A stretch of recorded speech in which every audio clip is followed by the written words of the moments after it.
this support here. I'm so excited for you guys to learn a little bit about the things that Ammon has to present today. Ammon's an awesome person.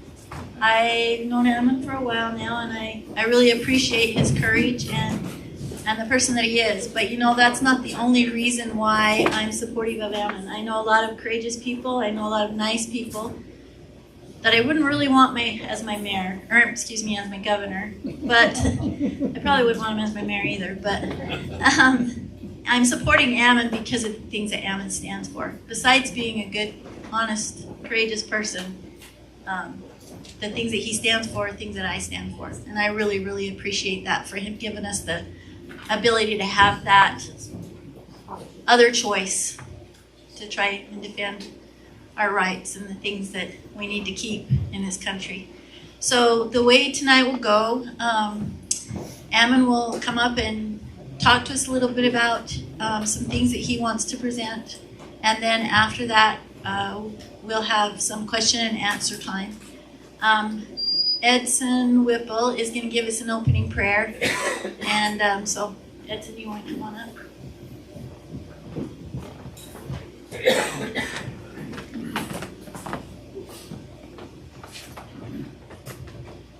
Our dear Heavenly Father, we thank Thee for this opportunity for us to be gathered here together. We thank Thee for this amazing food which has been prepared for us, and we thank Thee for this opportunity for us to be gathered here together to listen to what Ammon Bundy has to say. We thank Thee for this country and for this wonderful state that we live in. And we ask Thee to please bless us with health and with safety. Please bless us with wisdom that we need in our daily lives. And please bless our families and our friends. And we say these things in the name of Jesus Christ. Amen. Amen. Hey, Ammon.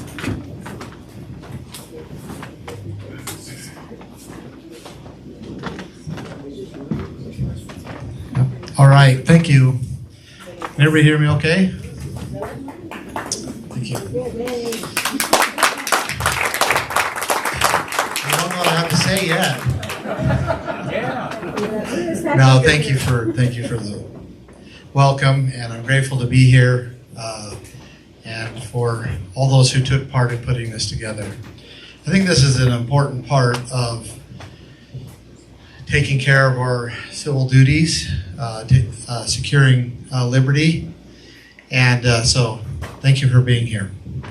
And I hope that by the time we're done here, we could all feel open enough with each other that we can talk and ask questions and comment, because ultimately I want this to be a good conversation that we have.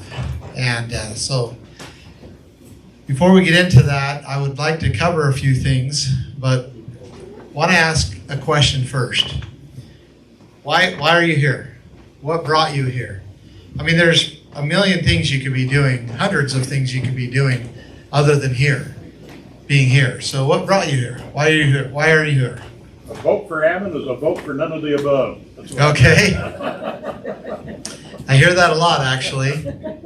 And I always say, I'll take it, but hopefully after tonight, it'll be even more. It'll have a little bit more. It'll be like, it's not just a vote against the other guy. It's the vote for the right reason.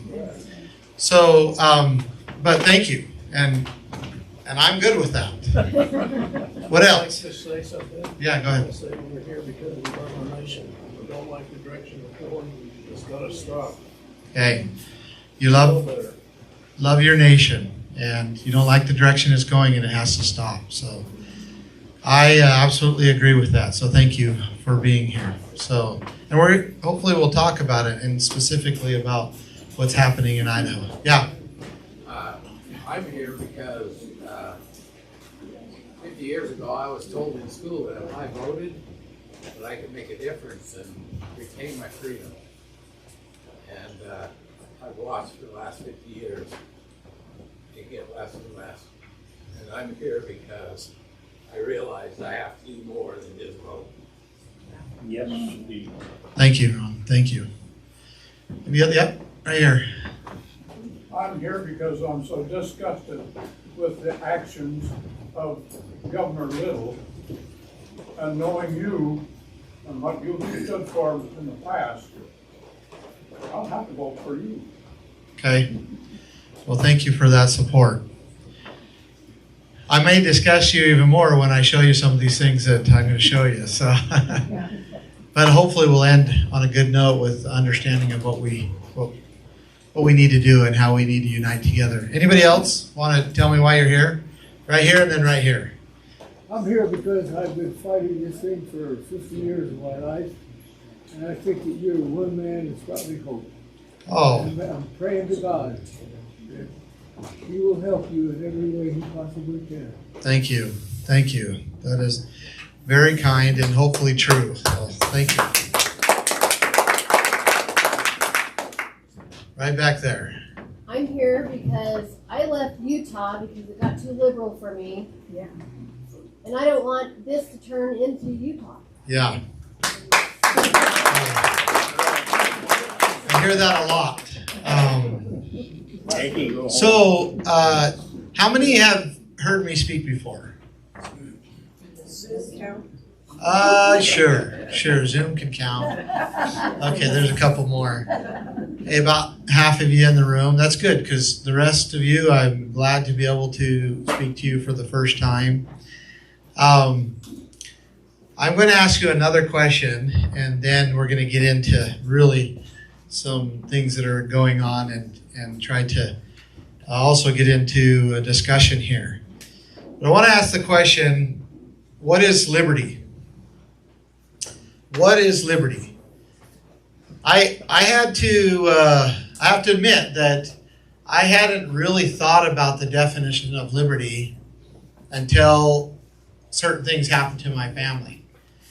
And actually, where I really began to really think about what liberty was after months and months sitting in solitary confinement in a federal prison, never been convicted of even a misdemeanor, and missing my family terribly, and going, how am I here? How is this happening in this country? And so liberty became something very important to me. And it's something that we all think about. We've thought, we think about it a little bit maybe. We sing the national anthem. We send our young men and women off to war. In fact, I just took a picture over here. You'll recognize that. It's a little elongated because I stretched it out a little bit. But what does it say? And Emery was with me, and I said, I'll bet you those stars, because I saw the stars from way back, and I go, I'll bet you those stars are those who died serving. And then of course it says it right there, those who gave their lives for freedom. But what is it? They all gave their lives for freedom. They all did. They all gave their lives. Some of them didn't take their life away, but they all gave their lives.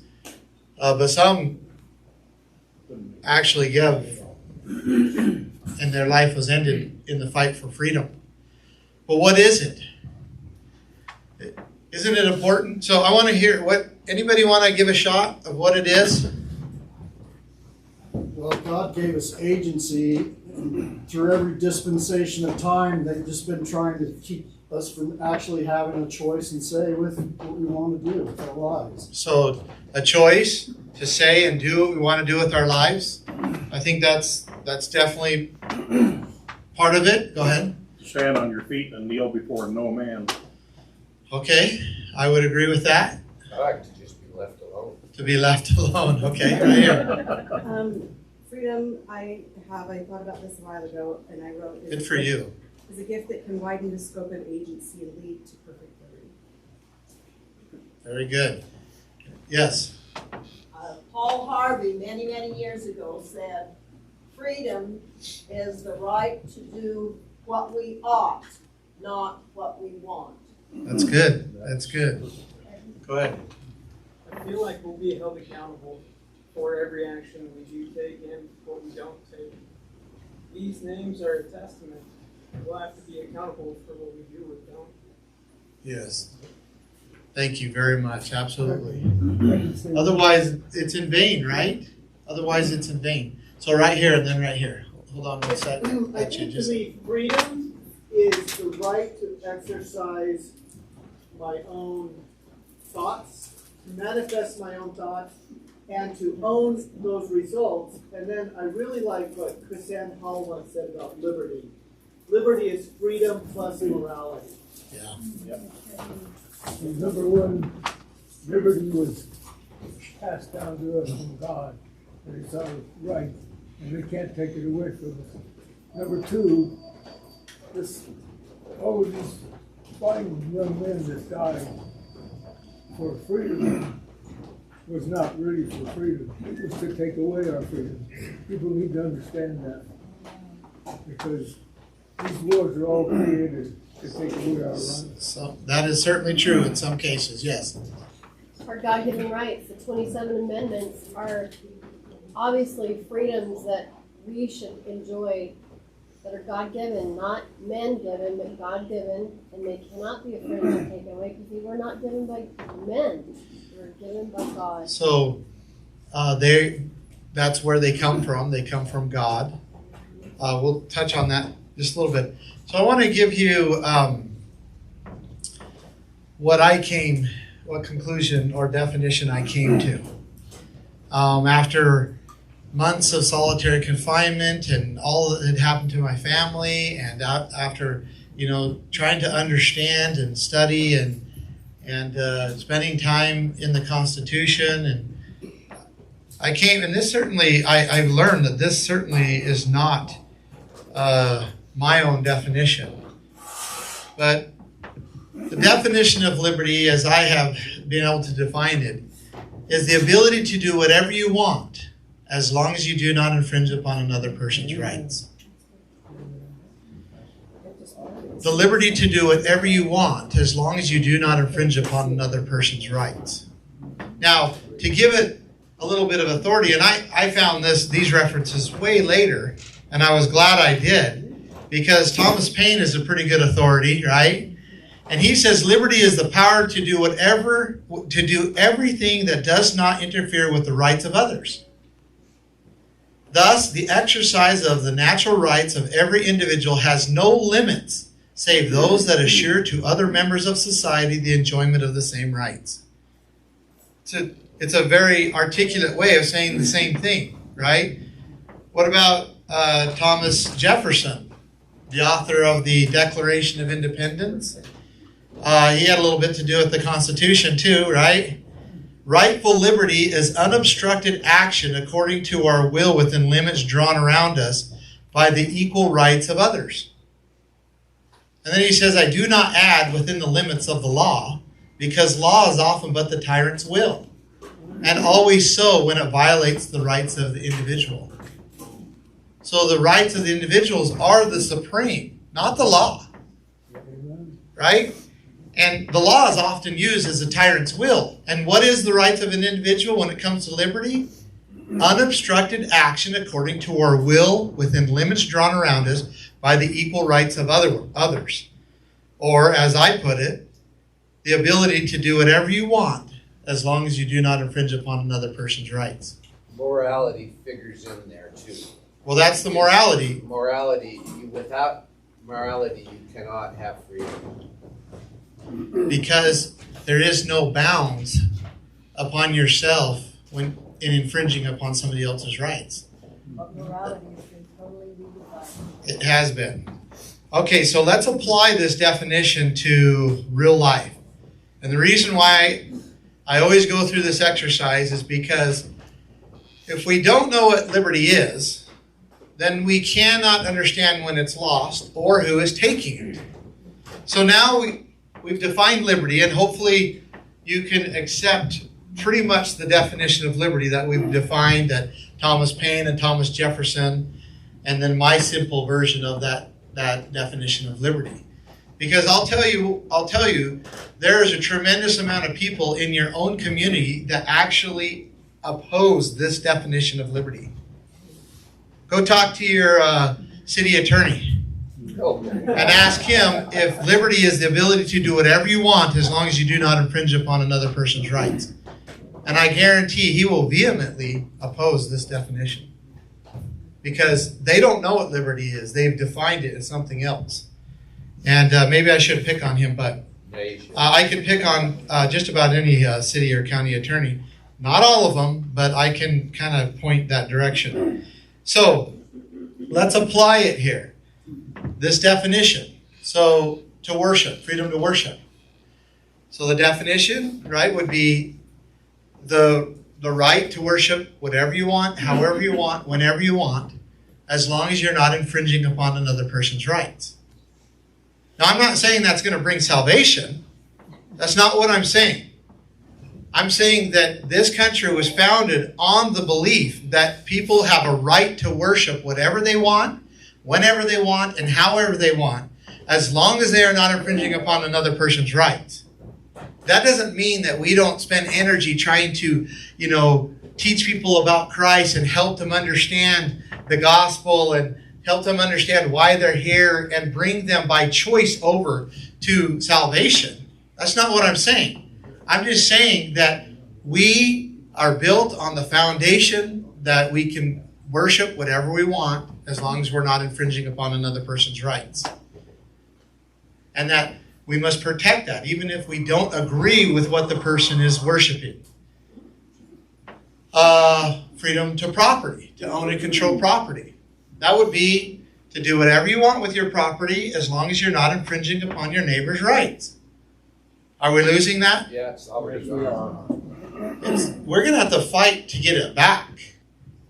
Right? But you can see now, with that definition, you can see very clearly that it's pretty much gone for the most, completely.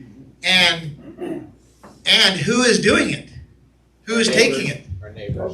Who is taking it? Our neighbors. Well, and if they understood this true definition of freedom and they truly stood for freedom, they wouldn't be doing that. They would be saying, you know what, it's okay as long as you're doing whatever you want to do on your property, it doesn't infringe upon my rights. The good neighbor would say, great, do it. But we don't. And our cities and our counties and our states are heavily influencing this. And there is an agenda behind it. And we're going to talk about hopefully we get a chance to talk about private property.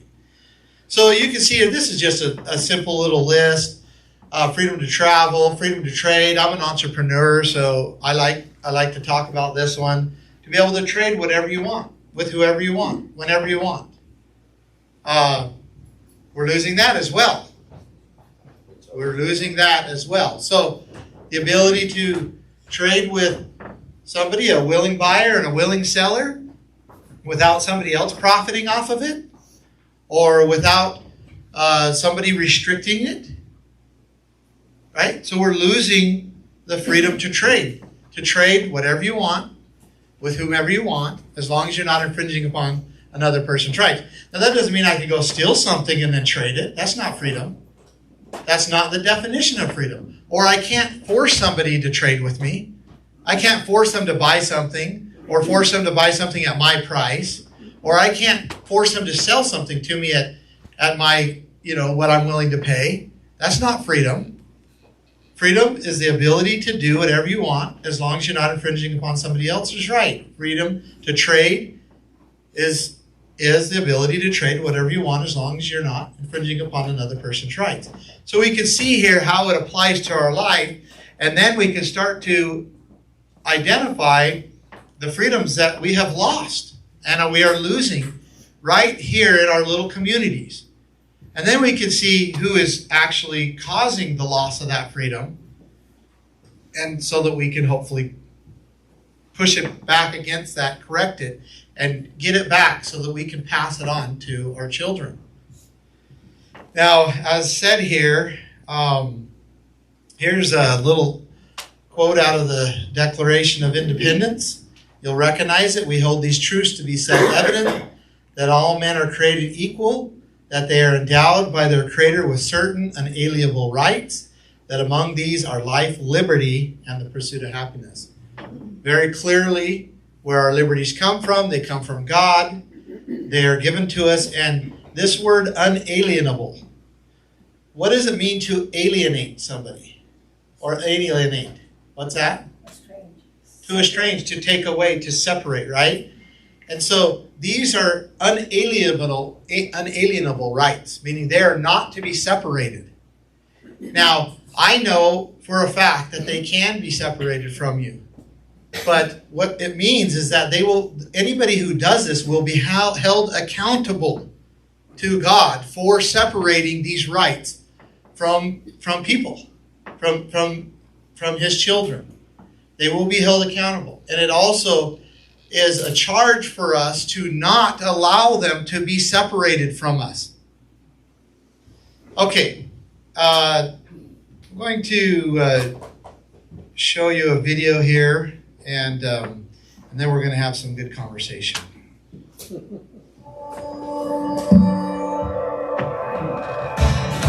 Idaho, to me, represents the best of what America was. Idaho was a conservative state with traditional family values, full of people of faith who carried guns, loved the Constitution, helped each other, and built businesses by the sweat of their own brow. Idaho is sliding down the path and ceasing to be the Idaho that we love. I don't want that to happen. And so I'm announcing now that I will be running as governor for the great state of Idaho. As governor, I will be implementing a plan and a platform to keep Idaho, Idaho. The Keep Idaho, Idaho plan will improve life, bring prosperity, empower and protect families, and secure the opportunity for happiness to every person living within the beautiful state of Idaho. I know how to win. My record and history demonstrates that I am willing to fight to the very end. Now it's your choice. May God bless the people of Idaho.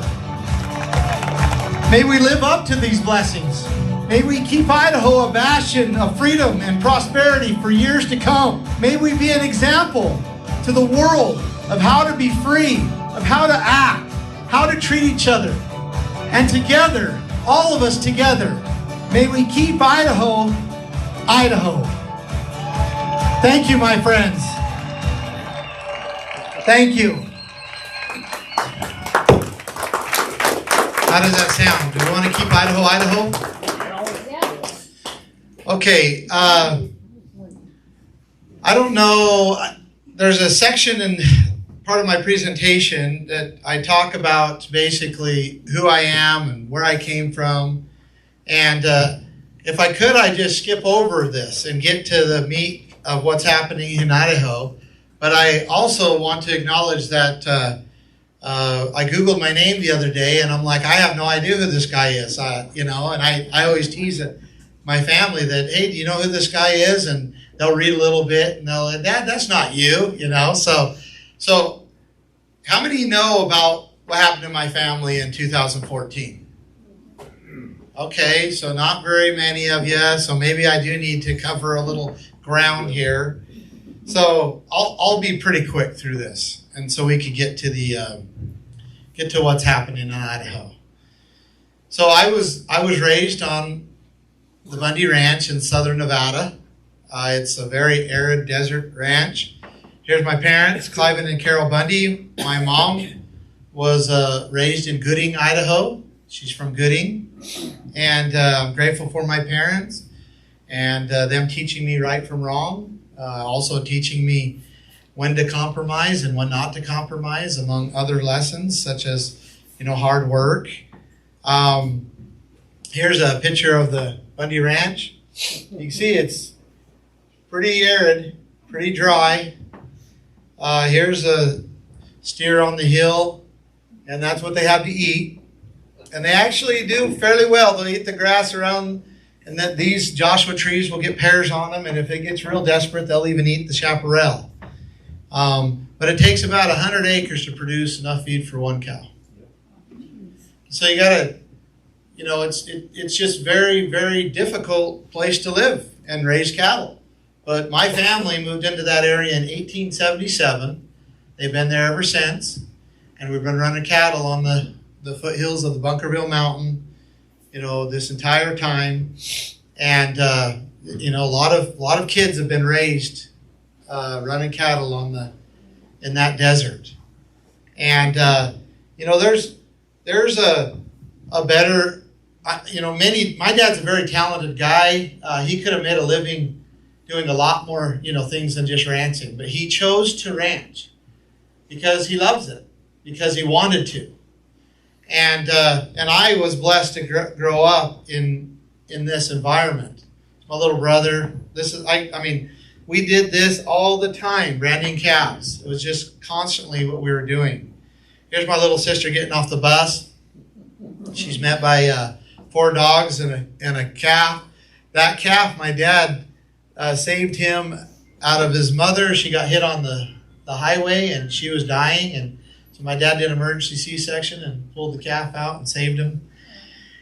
And he ended up being, because we bottle fed him since the day he was born, and he ended up being kind of a nuisance because he'd just follow us around. He'd try to go in the house, and at night he would go in the field, lay down, and the dogs and the sheep, they'd all get in one big pile, and we just always laughed because it seemed like they were having an identity crisis. Kind of like Boise right now. But this is how I grew up. We were the first to get on the bus. We were the last to get off. And we spent about an hour each way every day. I did serve a mission for the Church of Jesus Christ of Latter-day Saints. I went to Minnesota, and I'm grateful for that time. I am truly grateful for the time to be able to go, because it did many things for me, but one is it refined me. Here I was, fresh off the ranch, and then I go to Minnesota, which is, like its own culture in itself. And it's cold. It's exactly opposite of the ranch. And I have to wear a suit and tie and try to communicate with people, every day, all day long. So there was a refinement there. But why I consider it such a sacred time is because I got to know the Lord. I gained a testimony of who He was, who He is, and what He did for us. And I left there committed that no matter what I did, I was going to do it for the Lord, that the Lord was going to be okay with it, that He needed to be okay with it, or I wasn't going to do it. And so I'm grateful for that time. Now, people ask me all the time how I ended up in Arizona, and I'm going to talk to you a little bit about that. But when I was about 15 years old, my father came to me and said the ranch wasn't big enough for the both of us. Now, it wasn't because he was trying to be mean or anything. He was simply explaining that he has a lot of children, and the ranch is not going to produce enough for more than a couple families. And me being in the middle, I was most likely going to have to leave the ranch and find another way to make a living. And I didn't like that idea. Even after I got married and had started, working, and I built a business and all of that, my heart was always wanting to go back to the ranch, But I realized that I was going to have to put my big boy pants on, and I went to a little college. I recognize it, Southern Utah University. I was there in Cedar City for like 6 years, and I wasn't going to college the whole time. It started a little business, but I kept wondering why I was in Cedar City. And finally, after several years, I figured that out, and I was waiting for my wife, Lisa. And, I saw her, fell in love, convinced her to marry me. We got married, and then just a few months later, we ended up moving to Arizona. And I moved my whole business down there. We started life down there, and we have 6 children, 3 boys, 3 girls. My oldest is just turned 20, and she's been married for a year, and they're getting ready to have a baby, my first grandbaby. We don't know if it's a boy or a girl yet. That's exciting. My youngest is 7 years old, and I'm in the mix of it. Before she turned 20, I had 4 teenagers, and so I'm right now in the mix of raising my children.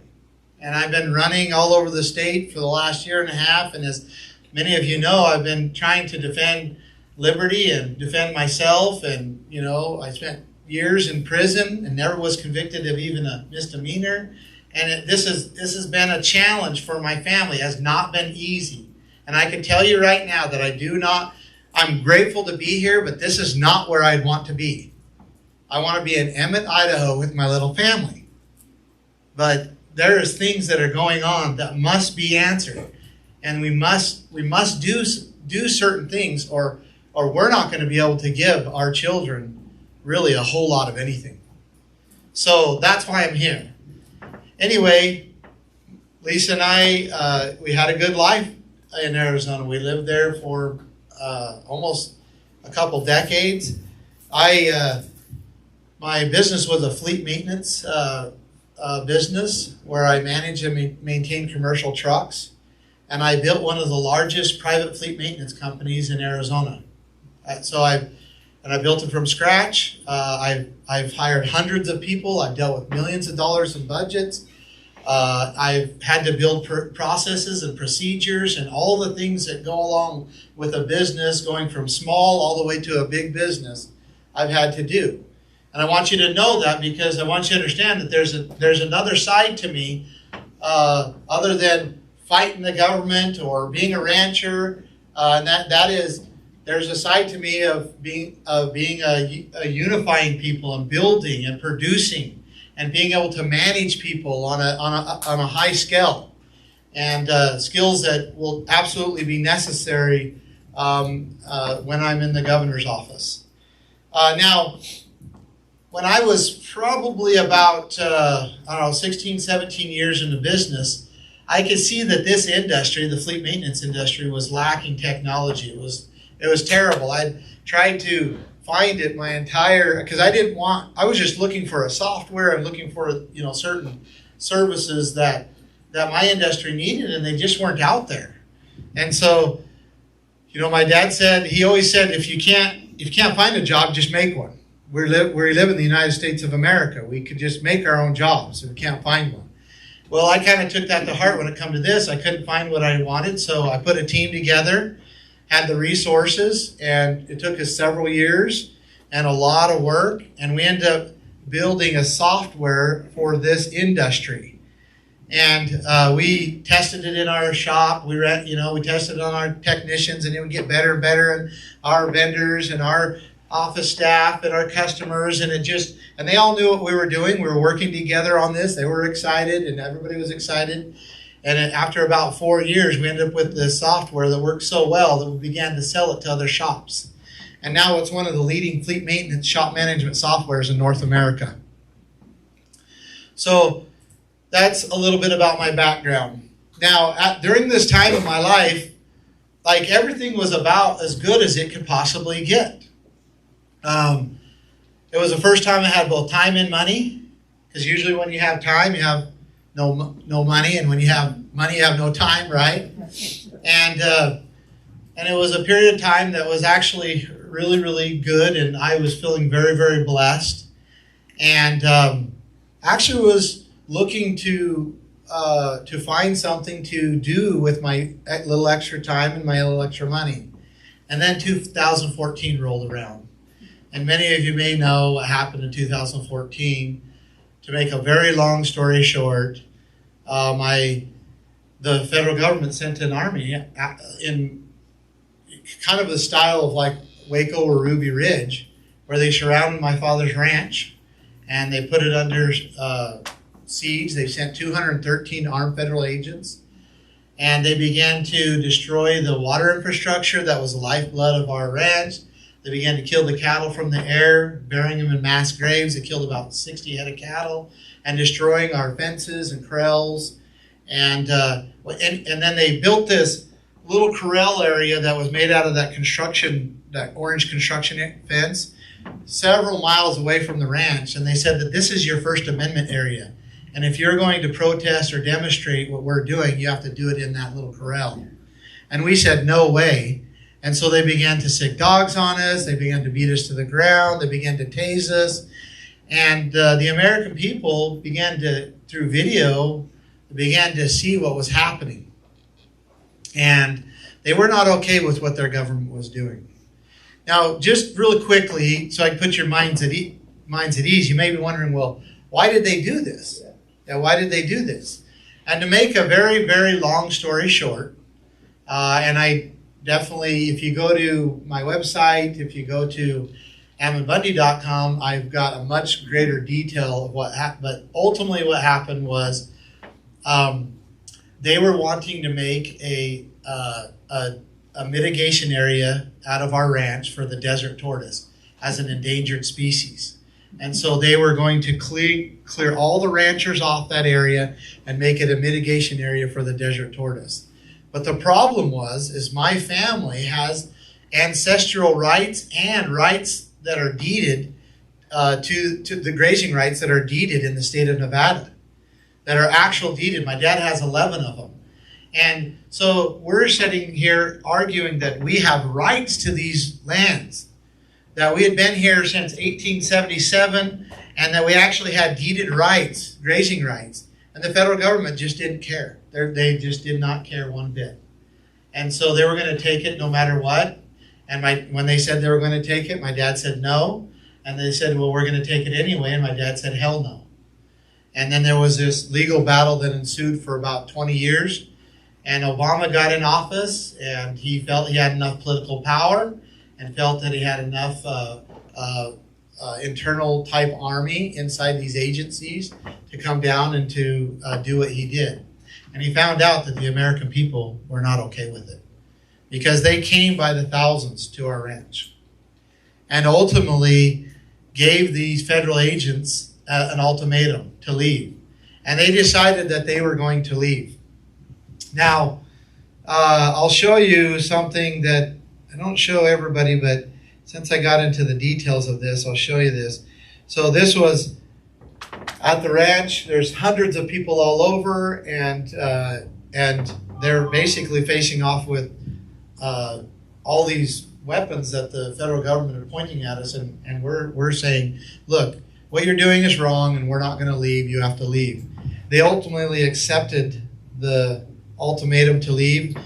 And this shows, so this, if you look here, this is the I-15, and there's the freeway, and this line comes, this is the rear view mirror. This line goes all the way from their compound, all the way up and around to the freeway.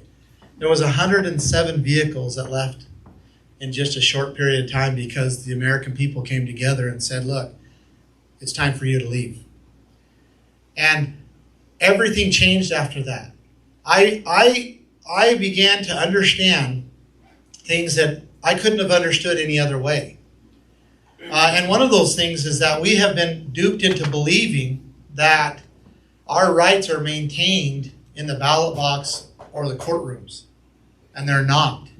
There's other things that go on there that are important. But our rights are not maintained in the ballot box. And they're not maintained in the courtrooms. They're maintained on the grounds in which they were established by people claiming, using, and defending them.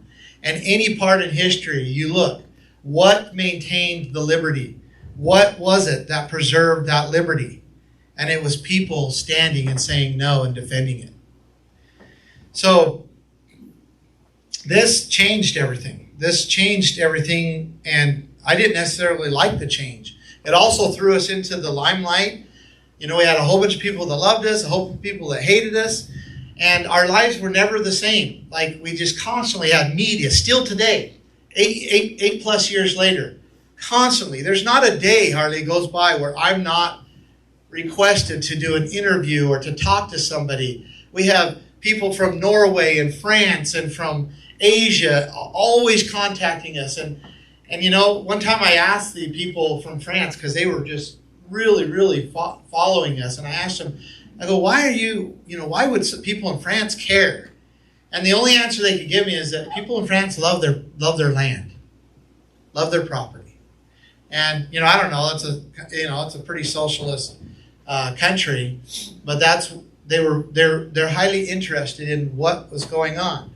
I also had another person that said at the beginning of this said, well, the world's interested in what the Americans are going to do with their liberty.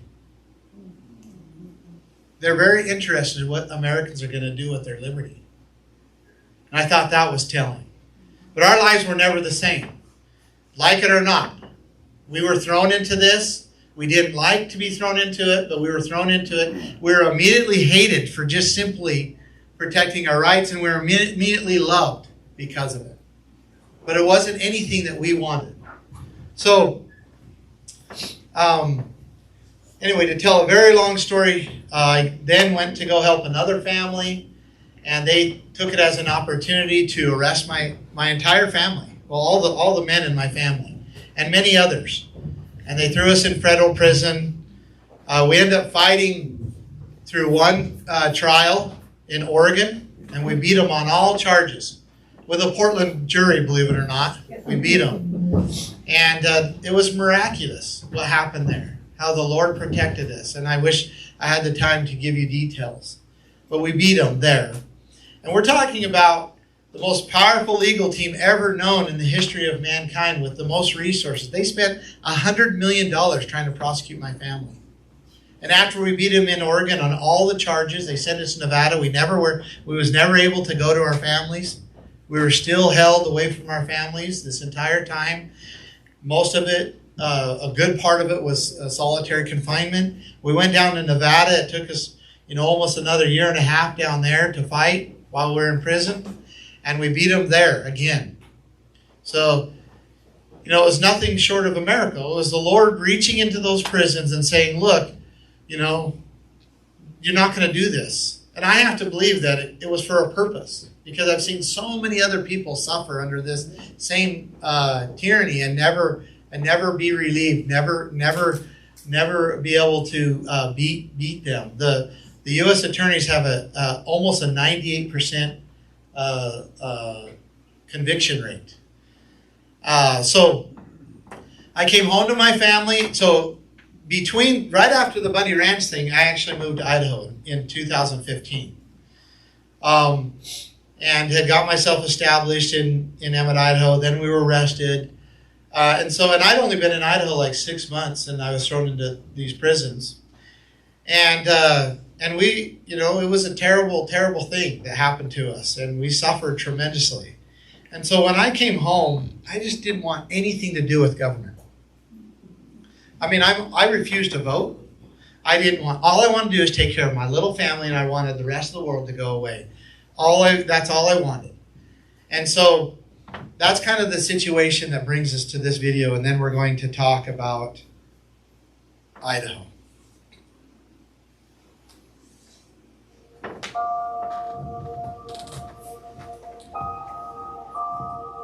In early of 2015, my family and I moved to Idaho. We did not know what the Lord had in store for us, but we had hoped that it was a life of peace and tranquility in a beautiful little town with wonderful neighbors.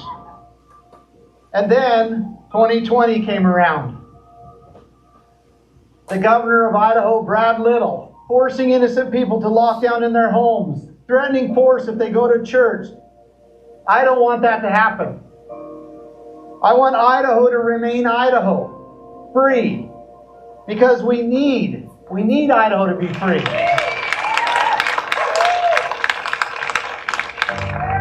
We need to have at least one state in this country that is an example of safeguarding American principles and liberty. There is only one elected position that can peacefully turn the totalitarian direction of the state around. That position is governor. If the people will get behind a governor that will not compromise, a governor who will not yield, a governor who has been through the fire and knows how to win, then through that position, the house of government can be cleansed and the purpose of the state can be restored. For this reason, I am running for governor. So today, I will repent of my refusal to vote. I ask you to give it one more chance with me. And together, let's keep Idaho, Idaho. Together, with the strength of the Lord, I believe we can keep Idaho free. Thank you very much.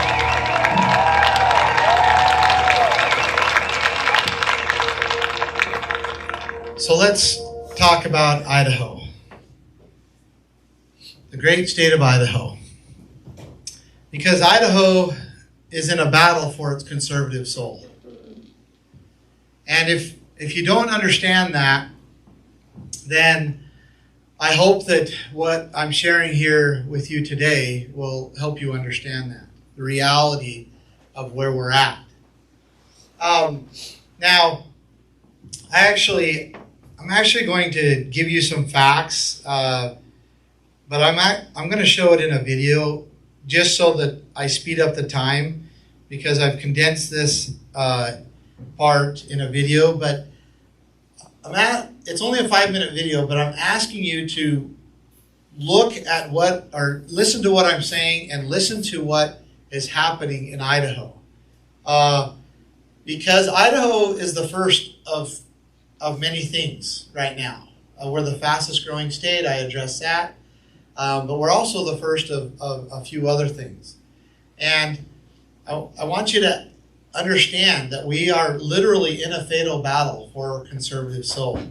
And so I'm going to go through this, but I think the video is the fastest way to get through this. Idaho is in a battle for its conservative soul. Since 2015, over 248,000 people have moved to Idaho. Imagine adding the city the size of Boise to Idaho every 10 years. Talk about a challenge. And to make matters worse, approximately 36% of the people moving to Idaho are liberal-minded.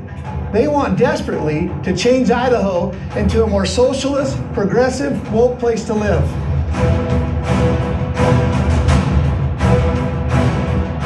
With Brad Little and the Republican good old boys controlling the Idaho House, Senate, and Governor's office for the past 26 years, being Republicans, you would think that Idaho would be the most conservative state in the country. But it's not. Here are some facts. As a state senator, Governor Little was the only Idaho representative to support gay marriage in the 2000s. In the last few years alone, Governor Little has increased Idaho's food stamp program by 24.2%. That's more than any other state in the country. Governor Little just recently dedicated $50 million in federal COVID relief funds to free government housing in Idaho. Governor Little also supported Obamacare and Medicaid expansion in Idaho. With Brad Little as governor, nearly 40% of Idaho's budget goes to state welfare. Why is this important for you to know? Because free housing, government welfare, food stamps, state-funded health care, and pushing the gay ideology have been the staple of the leftist agenda for decades now. And no person has moved that agenda more in Idaho than Brad Little. No wonder Idaho is in a fatal battle for its conservative soul. Idaho is not only #1 in growth and increased welfare programs, but during COVID, Idaho was also the first state to arrest pastors for holding church outside without masks. Idaho was the first state to arrest a mother for taking her children to the park. And Idaho was one of the first to raid businesses for not shutting down. Just delivering this letter in response to you guys opening in contrast to the stay-at-home order. Governor Little ordered Idaho sheriffs, city police, and Idaho State Police to arrest pastors, mothers, and business owners for not obeying his lockdown orders. Thousands of Idahoans were put out of business. Governor Brad Little simply does not understand the First Amendment here in Idaho. Religious liberties and the U.S. Constitution were decimated under Brad Little's orders. Now Brad Little is saying, I kept Idaho open. He is saying that his emergency declaration never violated or restricted any rights of Idahoans, never put Idaho on lockdown, and never allowed for mandates for masks or vaccines. If Brad Little's emergency orders never violated or restricted any rights of Idahoans, like he said, then why did police in Idaho strip the Bible from a pastor's hands, handcuff and arrest him for holding a church service? Why is an Idaho mother still being prosecuted today by the state for taking her children to the park? If Governor Little kept Idaho open like he said, then why were so many Idaho businesses categorized as non-essential and forced to close their doors? Why were so many people in Idaho arrested and prosecuted by the state for not wearing masks? And why did Idahoans lose their job for not getting vaccinated? If Governor Little kept Idaho open, then why did he implement a 4-stage plan to reopen Idaho? Governor Little is lying to us. He is a liar. And he must think the people of Idaho are so stupid that we will believe anything he tells us. I never mandated masks or vaccines. We responded to a crisis with a balanced approach and kept Idaho open. Because of politicians like Brad Little, we're losing Idaho to liberals. In short, Idaho is sliding down that path and becoming more like Oregon and California. You know it, you've felt it, and you've seen it. And I don't want to lose Idaho like the good people of Colorado lost their state. In November, we have a chance to stop Idaho's slide into leftist liberalism. We have a chance to stop the destruction that Brad Little and the Idaho establishment is bringing to Idaho. If we act now, we can keep Idaho's conservative foundation and enjoy the liberties that we want and need for ourselves and for our children. I'm Ammon Bundy, and I'm running for governor because I'm sick and tired of all the political garbage that's happening in Idaho, just like you. I'm tired of our freedoms being taken from us, and I'm tired of the liberal agenda being pushed from our Idaho capital. I'm tired of the waste and corruption that is in our state and federal governments. I'm running for governor to fight and win the conservative battle in Idaho.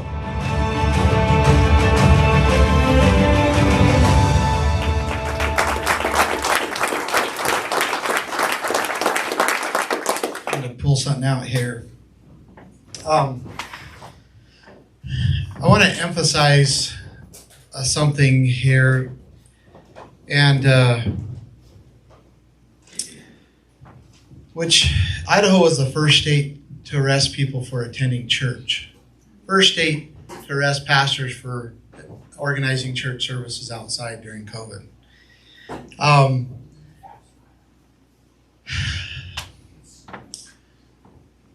The U.S. Constitution is very clear about this. If we go to the First Amendment, which, where do we find the Bill of Rights? They're the first 10 amendments, right? And so we're talking about the first line of the Bill of Rights in the First Amendment. So it was the very first thing that our founders put in the Bill of Rights. And remember, most of the states wouldn't ratify the Constitution until the Bill of Rights were added. So this was extremely important to them. And the very first line was, Congress shall make no law respecting an establishment of religion or prohibiting the free exercise thereof. And yet Idaho was the first state to arrest pastors for having church outside. They rip a Bible out of his hand so they can handcuff him in Idaho. Now, if there's any question, let's go to about this and the authority of government to do this action. Let's go to the Idaho Constitution.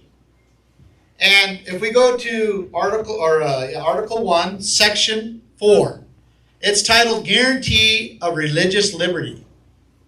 It reads, the exercise and enjoyment of religious faith and worship shall forever be guaranteed, and no person shall be denied any civil or political right, privilege, or capacity on account of his religious opinions. Very clear. Now, if there was any question, which there's not, but for whatever reason, they strengthened it. If we go to Section 19, it's titled Religious Freedom Guaranteed. And this is some beautiful writing. It is ordained by the state of Idaho that perfect toleration of religious sentiment shall be secured, and no inhabitant of said state, that be Idaho, shall ever be molested in person or property on account of his or her mode of religious worship. So this is an absolute violation of both the state and the U.S. Constitution. So why are officers in Idaho doing this? Why are they arresting pastors? Why are they arresting mothers for going to the park? Why are they raiding businesses for not shutting down? Why are they doing these things? Well, I explained it in the video. Because this man right here ordered them to. And if you have any question whether they ordered to, let me show you this. So here's the stay-home order. He says, this order directs all individuals living in the state of Idaho to self-isolate at their place of residence, telling you have to stay home. he says, then there's some exceptions. There's some essential and non-essential businesses that can stay open. He says right here in 4, prohibiting all non-essential gatherings of any number of individuals. Well, obviously, I guess that includes churches too. Non-essential? It's essential. Nothing more essential. Well, I mean, we believe it is, but the state declared it as non-essential. And they had officers arresting pastors for organizing church. Now, just again, let's go to page 9, section 9 of this same order. And right here it says, the director requests that the sheriffs and chief of police in the state of Idaho and the Idaho State Police ensure compliance with and enforce this order. So if there's any question, this wasn't an order of suggestion. This was an order of enforcement. In fact, it says the violation of any provision of this order constitutes an imminent threat to public health. So this is why we see officers arresting pastors, arresting mothers, raiding businesses, and so on and so forth because of this order. Now let's talk about this a little bit. I emphasized what Brad Little is doing with the state and how he is pushing the leftist agenda in Idaho. And what is the leftist agenda again? I mean, anybody who's like has a pulse. Well, it is, but let's define it though, because people don't know what communism is. Sure, it's the government that controls everything in your life. Okay, so what is Governor Little doing? The leftist agenda has been, right? What socialism, communism. So communism. Let's define what he's doing. He has increased the food stamps program by 24.2% in Idaho, the largest of any other state in the United States. Do you have a comment? Yeah, I would, in addition to what she said, communism, socialism, fascism, and there's not a whole lot of difference between those if you really look at them. It's universal slavery. It means instead of we have rights, and we only lose those rights when we are proven guilty, we don't have any rights until we prove to the government that we get to have those rights. Like over-regulation of things, over-licensing of things, having to get permission from your government to have a business. Okay. So the government owns not just everything, but everyone. And how do we enter into that? Do we just all of a sudden wake up in one day in communism? Well, 1 degree at a time. Yeah. Dependency. We tax the people, we take their money so that they can't take care of themselves, and then we provide services on the back end of it and provide, food stamps, free housing, free health care, free education. We provide all these things, right? After they skip 90%.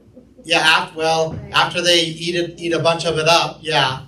And no person has pushed that agenda more in Idaho than Brad Little. No person, yes. The president just ordered the military to all go on food stamps. That sounds like a great plan, right? Let's make our entire military. Okay, hold those thoughts, because we're gonna have a good conversation here, and I'm just about done with this piece of it, and then we're gonna talk. So I'm just wanting to emphasize that the direction that we are going in Idaho, it is a direction that is through socialism into communism, although most people don't really know what that means. You've defined it great here, but the average person, when you say that, their eyes glaze over. It means nothing to them. They think that we're just being eccentric or trying to excite them because of a word. But the reality of what is actually happening in Idaho right now is that we are going through this path. We are going down this path that is a leftist agenda that will push us into what Oregon has become, what Washington has become, what California, New Mexico, Nevada, Colorado, all of these states were ultra-conservative states at one time. And they've all, through this path that we are going down right now, in Idaho, they all have gone through this path and ended up on the other side. And they are literally, because of their leftist agenda, they're destroying themselves. And Idaho has to make a decision of whether we're going to stop this or not. Now, I can show you a whole bunch of other things. I did want to emphasize that Governor Little right now is actually saying that he's saying, I kept Idaho open. In fact, I'll show you this so you don't think I'm just saying it because I'm saying it. In in March 8, 2022 press release, he says, I kept Idaho open, banned vaccine passports, never issue mandates for vaccines or masks. He goes, the emergency declaration never violated or restricted any rights of Idahoans, never put Idaho on lockdown, and never allowed for mandates for masks or vaccines. I don't know what Idaho he lived in, but I know personally several people that were arrested for not having masks, including myself. I mean, there was mothers, pastors that were arrested, mothers that were arrested, business owners that were raided and shut down, people that were arrested. Prosecutions are still going on today because of that. The state is still prosecuting today. And he says not only that he didn't violate anybody's rights, but he said he never violated or restricted anybody's rights. Yeah, records. Well, I know but you know what he believes? They lie because they can. What's that? They lie. That's right. That's exactly what I was going to say. Why does he think he can say this?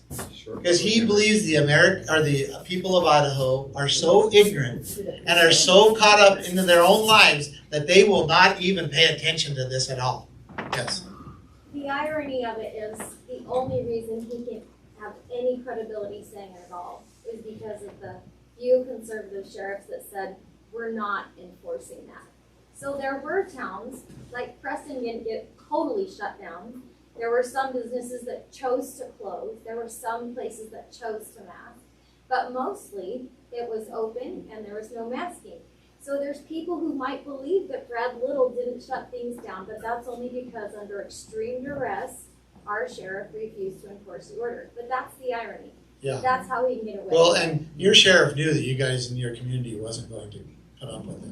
So I don't even give the sheriffs credit because I don't think that they were vocal enough in what they should have done.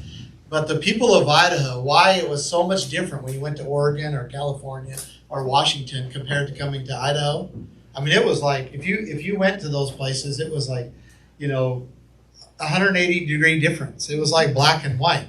And the reason why is because the people of Idaho were not going to comply. And that's why you saw most of the arrests and everything happening in the cities, because there were a lot of people complying. And they thought that they could actually enforce it in those areas because people were complying. And these other areas, there's no way they were going to enforce that. And that's why we have a chance in Idaho in getting this corrected, because of the people of Idaho. That's why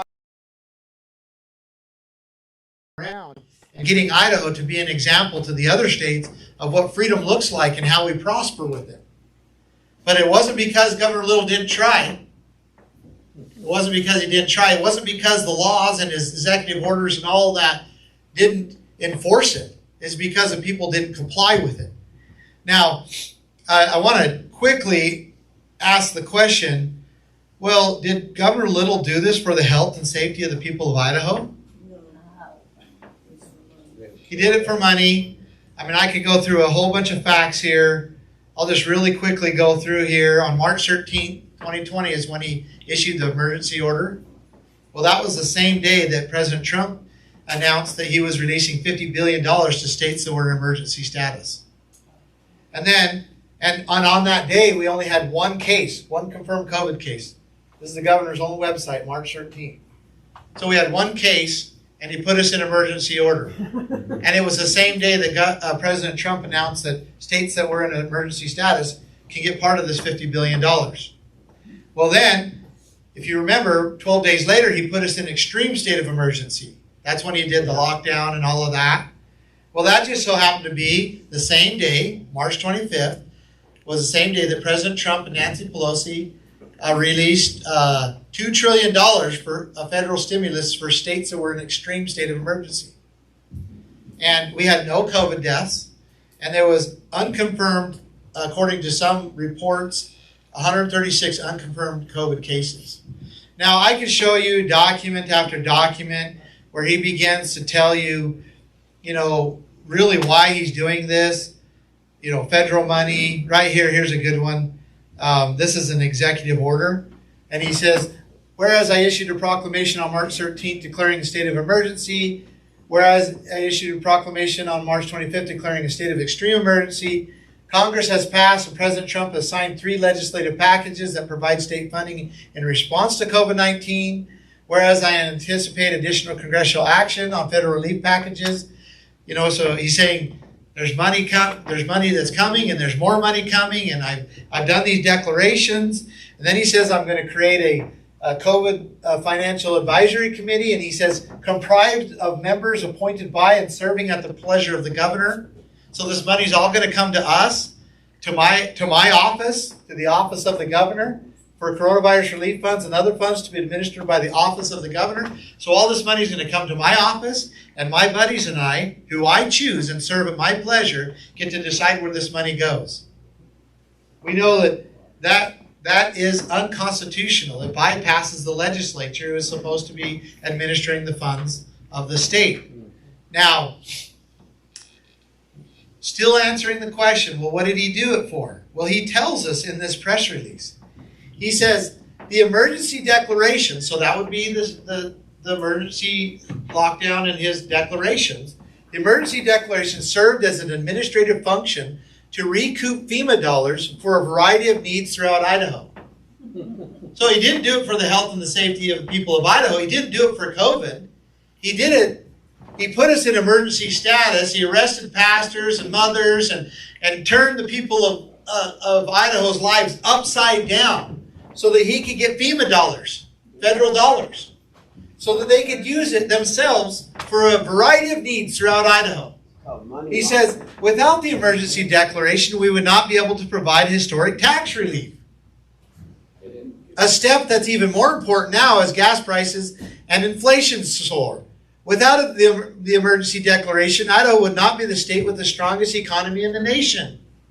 Without the emergency declaration, the state of Idaho would not be able to provide Idahoans with historic tax relief. Now, let's talk about that historic tax relief, because some of you may have received this letter with a check.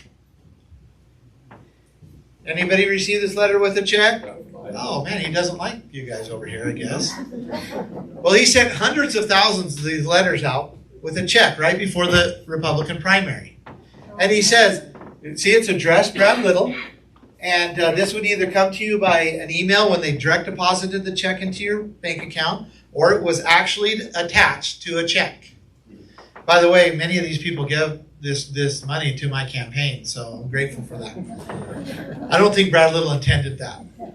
But anyway, he says right here, my fellow Idahoans, the economy of Idaho continues to blow past projections. We're leading the country in economic prosperity.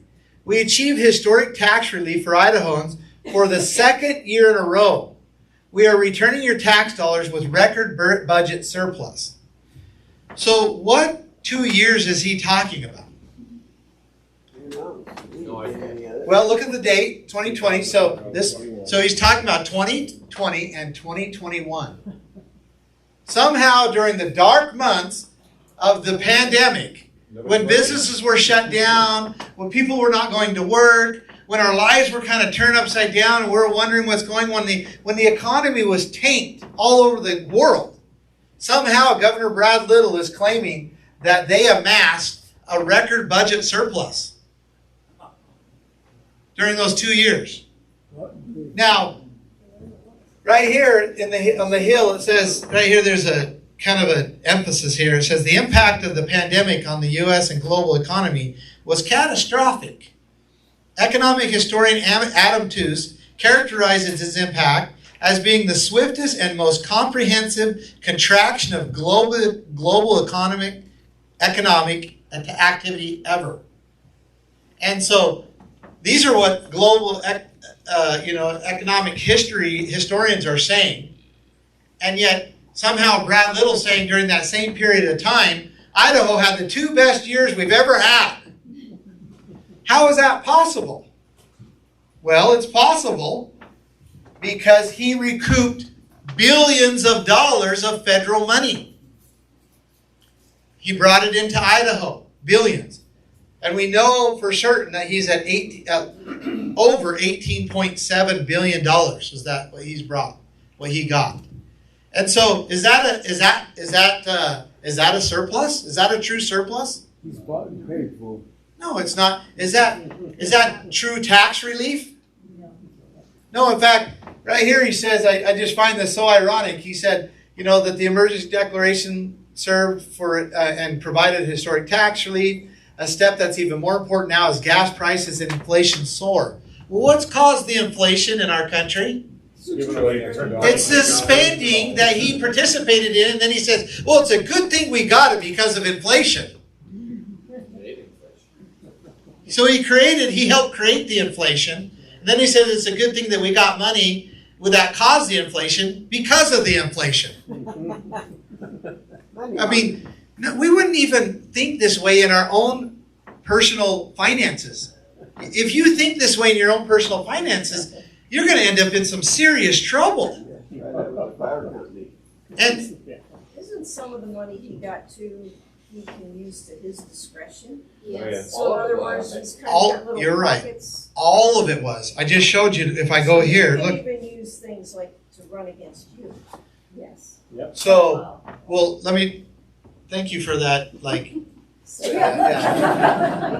gonna point that out a little bit here, right here, because you asked the question. He says that now, therefore, Brad Little, because of all this money that's coming, I, Brad Little, Governor of the State of Idaho, do hereby order the creation of the COVID-19 Financial Advisory Committee, comprised of members appointed by and serving at the pleasure of the governor. He created a committee, and that money came directly from the federal government to the office of the governor.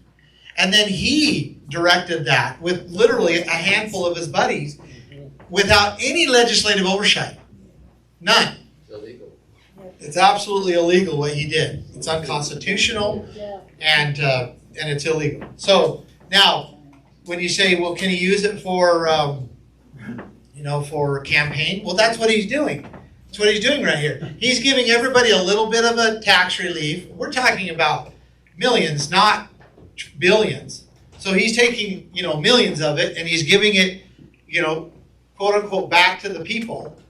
And with a personal letter that pretty aggrandizes himself. That basically is a campaign type letter.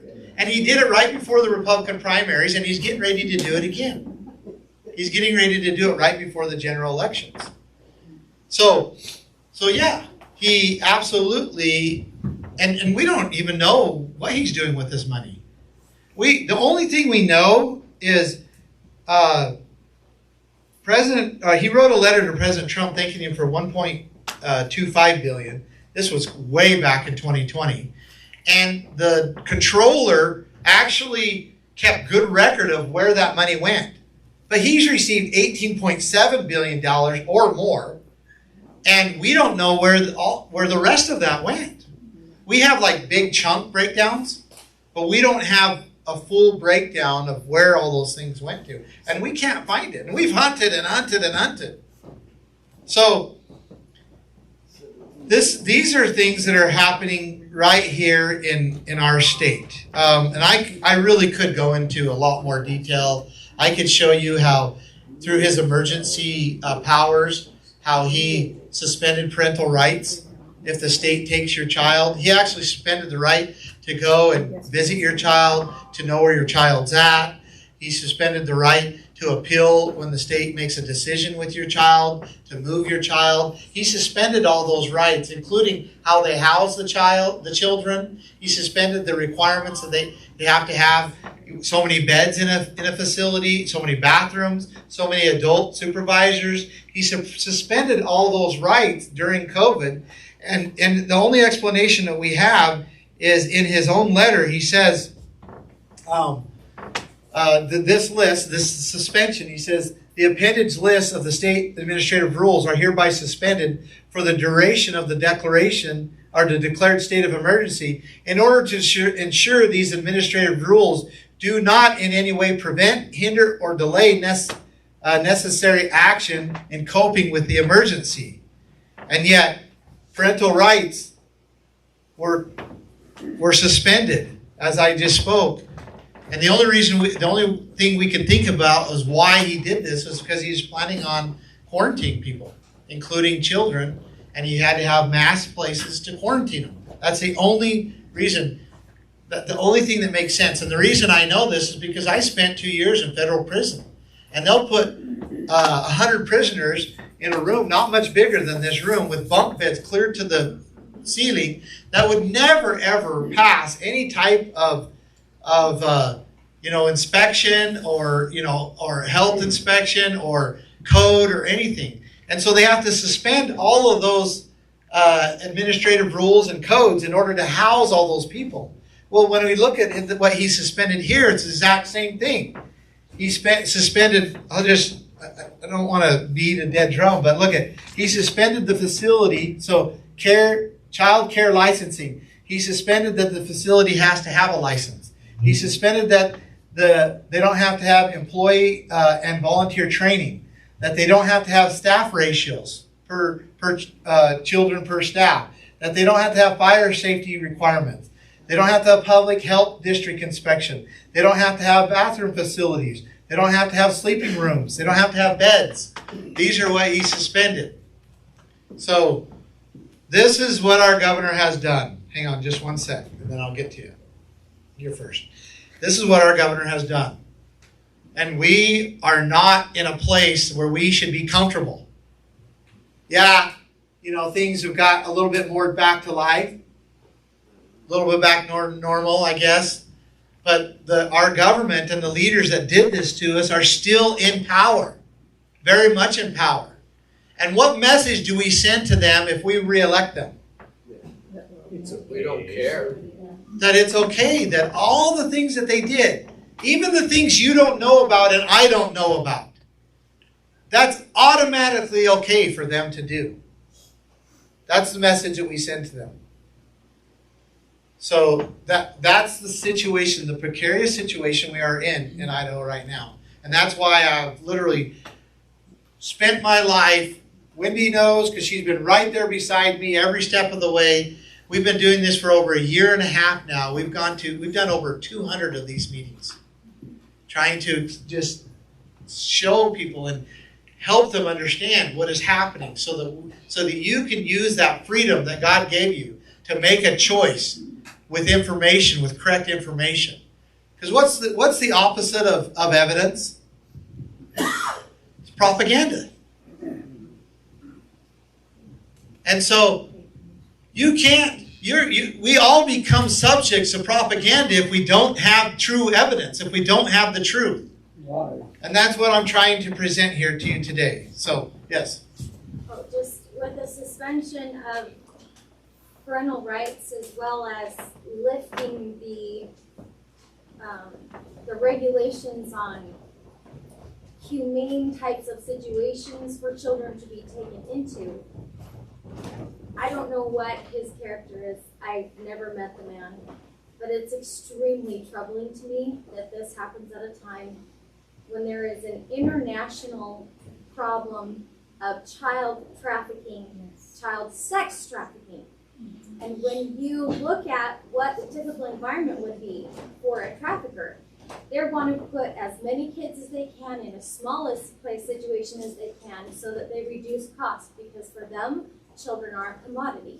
So taking away restrictions on how many children in a space, all of those kind of things, eliminating the parent's right to visit, this is extremely concerning. Yeah. Whether he's doing that as part of that system or not, it's extremely stupid. Yeah, I don't know what his motive are as well. We do know this.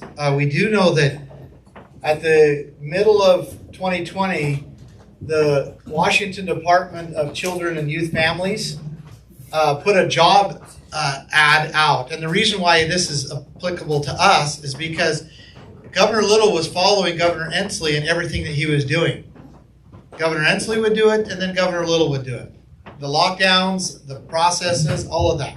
Well, so we find here, if you look here, it says DCYF is seeking current DCYF, that would be Department of Children, Youth, Families, employments in King, Snohomish, and Benton counties to volunteer to support, supervise, and support children and youth in emergency quarantine centers. They actually put a employment ad because they were also doing the same thing where they were creating children's quarantine centers. And we caught this and we got a report of it and then we got evidence of it. I screenshotted this and I did a video on it. And then of course they took this all down and then we began to look, well, I wonder if Brad Little's doing the same thing because Brad Little follows Inslee. And then that's when we found all of these suspensions. And we're like, it lined up the exact same thing. This is setting up so the state could have children's quarantine centers. And why exactly, I don't know. But this is a fact. I'm showing you state documents.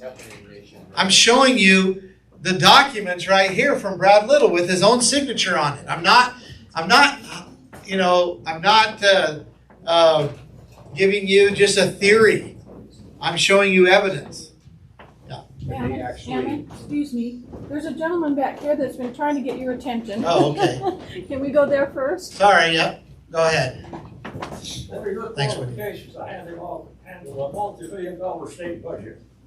Say that again? What are your qualifications to handle a multi-billion-dollar state budget?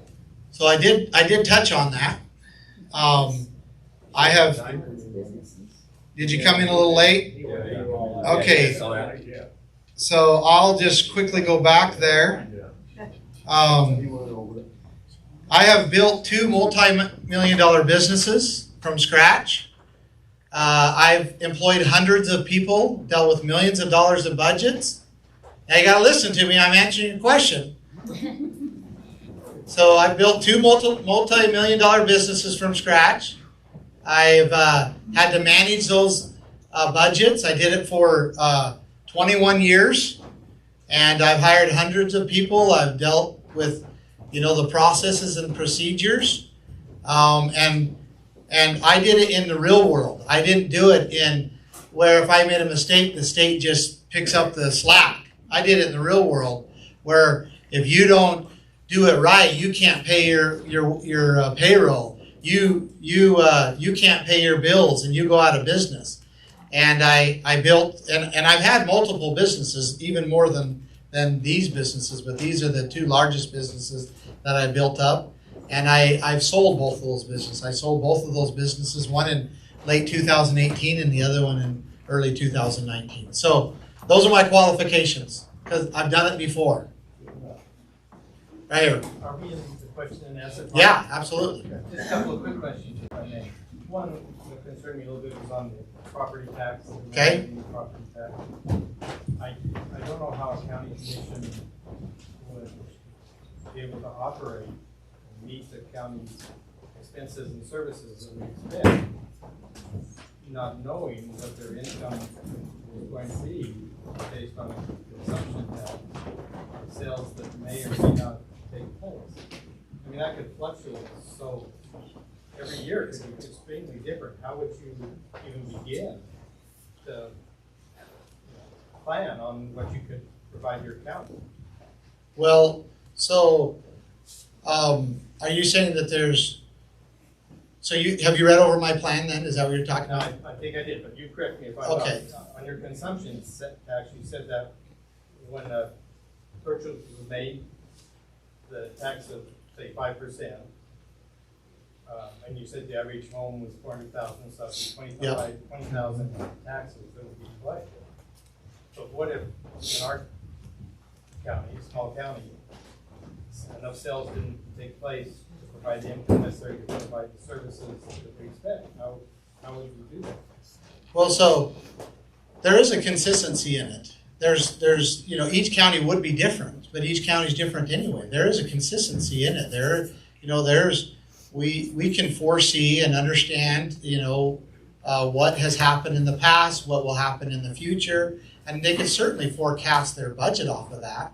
So I'm not really I get the concern. I just don't think it's a legitimate concern. And we all have concerns about like where what's next year is going to look like. I mean, all of us do, and the county should be no different. The county should be no different.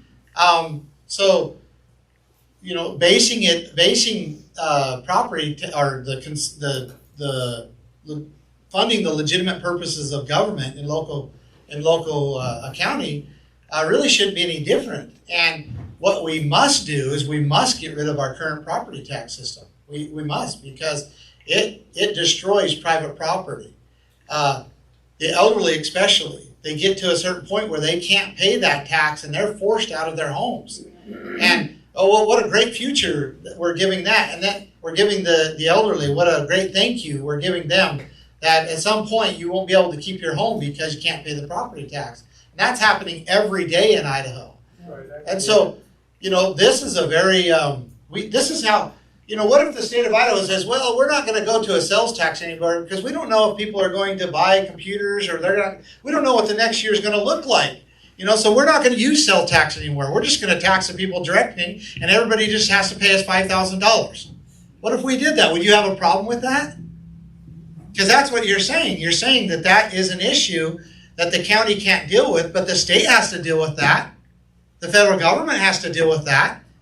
And so do everybody else. The people have to deal with that. Our lives are not secured in a way that we can be for sure that we're going to be able to get an income that we have to be able to project. So I would just sort of say our budget is $10 million a year in this county. And 1 year sales were so low, which can't be typical in a small county like this, that you only brought in $4 million. What would your county commission do? They'd have to close down. Imagine they have to tighten their belts up. They actually have to, stop some services. Imagine that. That's terrible. That would be terrible. That's life. That's life, and our government should have to do that. Our government should have to tighten its belts up if the money isn't there. They shouldn't just be able to tax the people directly when the people are actually, having a hard time. And so, your question is a total legitimate question, and I absolutely appreciate your question, and I'm glad you asked it here. So I hope that I'm not in any way coming off that. I'm just answering the question the way I see it. Are there challenges in budgeting and forecasting what the next year looks like? Absolutely. Are those challenges? That's where they're at.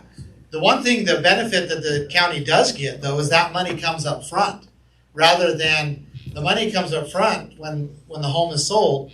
So now they can do things such as infrastructure as growth comes in, rather than getting bonds that 30, 40, 50-year bonds that they're paying interest on. The money will come up front to do roads and underground and infrastructure according to the need, because if there's an influx of people moving in, there's going to be an influx of income coming to the county, and that money will come up front to handle the load and the impacts of the growth. So, just one other question. Sure. You suggested that a person could add the $20,000 tax onto their mortgage, but a mortgage company is not going to do that. A mortgage is based on the value of your home, and if you're financing an FHA loan, which is typical, and you're financing 97% of that loan, if you add $20,000 to it, you're lending more than the home is worth, and a mortgage company is not. Mortgage companies do that all the time. If you go buy a car, that's exactly what you do. The tax is rolled into the car. Maybe, but, well, why would it be any different? We're talking about borrowing money for our homes. Home loan, a mortgage company is not going to buy it from a bank that makes the loan if they're financing more than what the home is worth. If that's how the system is set up, they have to follow how the system is Yeah, if the laws of Idaho were that tax is due at the time of the purchase, then the mortgage companies would adjust to that. They would adjust to that, and then it would be amortized, throughout the the state. One more question, and I'll shut up, I promise. Oh, that's good. Good questions. Good questions. If this isn't true, all you have to do is say it's not true. But Idaho State Journal, I know they're liberal, reported in 2018, Ammon Bundy spoke in Smithfield, Utah on Wednesday and claimed that the Church of Jesus Christ of Latter-day Saints, of which he is a devout member, has been infiltrated by socialists, globalists, and environmentalists. Is that right or wrong? That's absolutely true. It's absolutely true.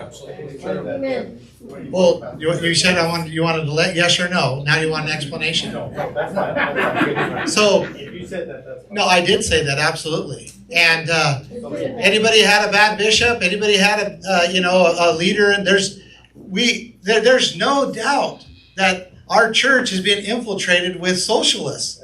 Absolutely. And I love the church. I am a devout member, active. I've got my oldest he's 18. He's getting ready to serve a mission. He's going on November 9th to Washington, D.C. That takes a lot of faith for me to send my oldest boy to Washington, D.C. It does. That was inspired, right? Okay? Well, what I'm saying is that I believe that the church and the doctrine is true. I believe it. But I am not naive to not think that it is not being infiltrated. And just think about this. How could anybody sit there and say that this church is true, which I do, that it is the Lord's church, which I believe, that it has the truth, which I believe, and then say that somehow Satan is not going to attack it? That Satan is not going to put his people and influence those people and to try to deceive and to confuse the people inside the church. And it absolutely is happening. Absolutely. In the very beginning. What's that? And it's just the beginning. In the very beginning. And so I'm glad you brought that up, because absolutely it is. And it's just like our government. If we don't clean it up and if we don't clean it out, then we will lose the blessings that it gives us. And so, thank you for asking that question. Clean it out by doing Okay, what? so what's that? I just said clean it out by doing what? Oh, well, the Lord is going to come clean his own house. There's that. But also, we have a duty here. We have a duty. Our leaders have a duty. We have a duty to recognize truth, right from wrong. So there's a lot of things that can be done to cleanse our house, both in our church and in our government. Right here and then right here. Are those emergency orders still technically on the books, or have they been rescinded? So he did rescind them on April 15, 2022. So we spent over 200 or 700 days under these emergency orders. 700 days. So, but he did lift them on April. And you notice what that is? That was right before the primaries. Yep. Right before the primaries, he lifted them. So, yeah. Oh, hang on, right here and then over to you. Right over here. I've just got 60 seconds, so somebody time me here. My wife's been telling me I only got 4 hours to sleep before I get up to go to work. So. Part of this is our fault. You put up a thing in the front in the beginning showing all the soldiers in World War II. Our biggest thing is our Constitution. Most of those men, millions of men and women have taken an oath to uphold the Constitution, and they don't believe it. They literally don't care about it. It's something that they had to do.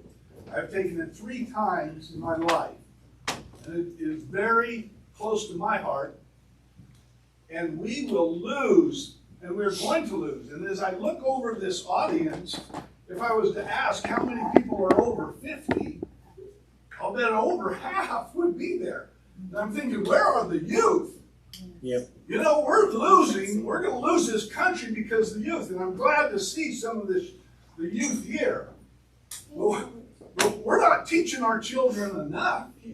We're not pounding it into them. You know, my parents were at Pearl Harbor on December 7th, 1941. They weren't married, but maybe because of that, they taught me something that meant something. They realized how close it was for the Japanese to take that island. And if the Japanese were the smart, they would have tried, they would have done it. But nevertheless, we are losing our freedoms, and it's like when they arrested that preacher. Where were the people? Where were the The people? thing is, those men took an oath to uphold the Constitution of the United States. And when they did, the people should have rose up. And they should have gone to the sheriff and they said, you fix this now, or we're taking you out now. Yeah. We're going to put you out of business. We're going to take you out of your position. The problem is we have got to hold them to the oath that they make to us. But they don't. And it's really our fault. We're not holding their feet to the fire. And now it's, we have just got to start standing up and speaking out a little more. So I'm going to tell you a story, and then I got you, and then I'm going to tell you, thank you. I'm going to tell you a story about something that happened, and I hope I don't offend anybody because it happened here in Malad. I get a phone call.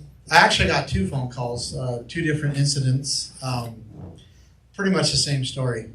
And they had put a Bunny for Governor sign up on their private property. And the city attorney sent them a letter threatening them that if they don't take it down, that they'll be in violation of some code. This was on private property. And so they immediately took it down. And then I get a phone call kind of a roundabout way, and I hear about the situation, and I tell them they have to go put it back up. This isn't about the Bunny for Governor campaign. It wouldn't matter what sign it was. This is about liberty. This is about the protection of private property. This is about free speech. That's what this is about. And for whatever reason, they chose not to. And so who won in that situation? The city attorney won. And private property rights were diminished. And this happened on 2 different occasions. And that should have been challenged. Should have been challenged. Basically, I would have just, kept it up. And if they tried to, go, I would have got my neighbors around and said, no, this is private property. I would have put so much public pressure on that guy and exposed him, so much that he would have just backed away. You can challenge it in the courts if you want to as well. But remember, rights are not maintained in the courts. They're not maintained there. They're maintained on the grounds in which they were established. And so keeping that sign up was the most important thing that he needed to do to win the fight and to protect liberty. Right here in this little town. And it happened twice. And it was by the same individual who sent that happened to you too. So I'm not trying to, offend anybody, but that is how you have to defend liberty. You have to, not, when it is unconstitutional, when it is not right, you cannot comply or you lose the right. You lose that. So, right here and then right here. Hammond, you just showed us those executive orders, and I know you're trying to prove the point that what Brad Little was lying to us. He had an agenda. But don't you think, I want to know if you believe that as a bigger picture, that we just did a guinea pig test run to see what they can do to us. Yep. And what the people will do. So I certainly, because I don't want to stand up here and speculate, but what I do know for certain, that if we allow them to do this, they will absolutely know that they can do almost anything they want to us. They can do almost anything. If we allow them to get away with what they did in Idaho and across the country, then they will believe that they can do whatever they want, because the people of Idaho will just continue to support them, continue to fund them, continue to vote for them. And that is why this election is so crucial right now, because it is the consent of the governed. we are going to give them a thumbs up or a thumbs down, and that'll let them know what they are. And that ultimately, with everything and with your questions, with what's, we could discuss the Keep Idaho plan, which I think is very important because we need a plan to pull us out of this. But we can discuss the details of it. But ultimately, it comes down I'm asking for your support. It comes down to liberty. It comes down to who is going to secure rights in Idaho best. Who is going to do that? Is it our current leadership, or is it going to be someone like me who is going to do that? So right here and then right here. You asked what Oh, you were communism. Go ahead. Oh, sorry, I We'll thought go you here. pointed me first. No, it's fine. You asked what communism is. Communism is ultimate power and control. If you Google what is their number one goal, it's to reduce population. That's right. The lesser people they have to control, the easier for them. So, it's all about a power grab, and we've got to fight back against the globalists and that wanting one world order and communism. We have to fight back. Amen. Communism is a Satanistic plan. Yeah. Satanistic. Absolutely. Right here and then right here. Well, I think it's important.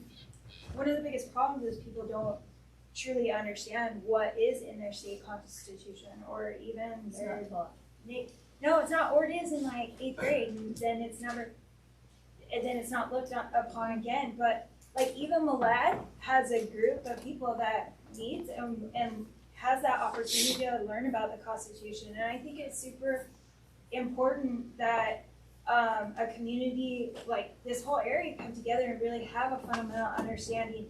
Then when they're trying to haul off your preacher, you have a group of people that are standing there saying, no, of course, this is actually in our state, this is protected rights of our state, but people don't, how many people actually know what's in their state constitution? Yeah. Really, honestly, we stand here, we're like, we know this is wrong, but how do you know that that's wrong? And so I would just encourage people. Travis does a great job, helping us understand what we really are protected by, so that we can help each other and do exactly what Aaron is saying. Thank you. Makes you wonder, that we go through, most children go through 13 years of education from 5 years until 18 or so, and yet they're never taught this. Not anymore. They're not. It's not even a part of it. So right here, and then I know that I think right here, and then right here. So. Mine's on election integrity. Mike Lindell in his research has shown that there was some tampering in all 50 states. How concerned are you that Brad Little will have programming that will bias it towards him? Well, I talked to the Secretary of State, and he says everything's okay.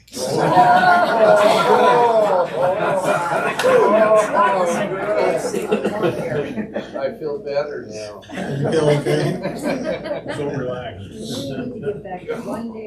So,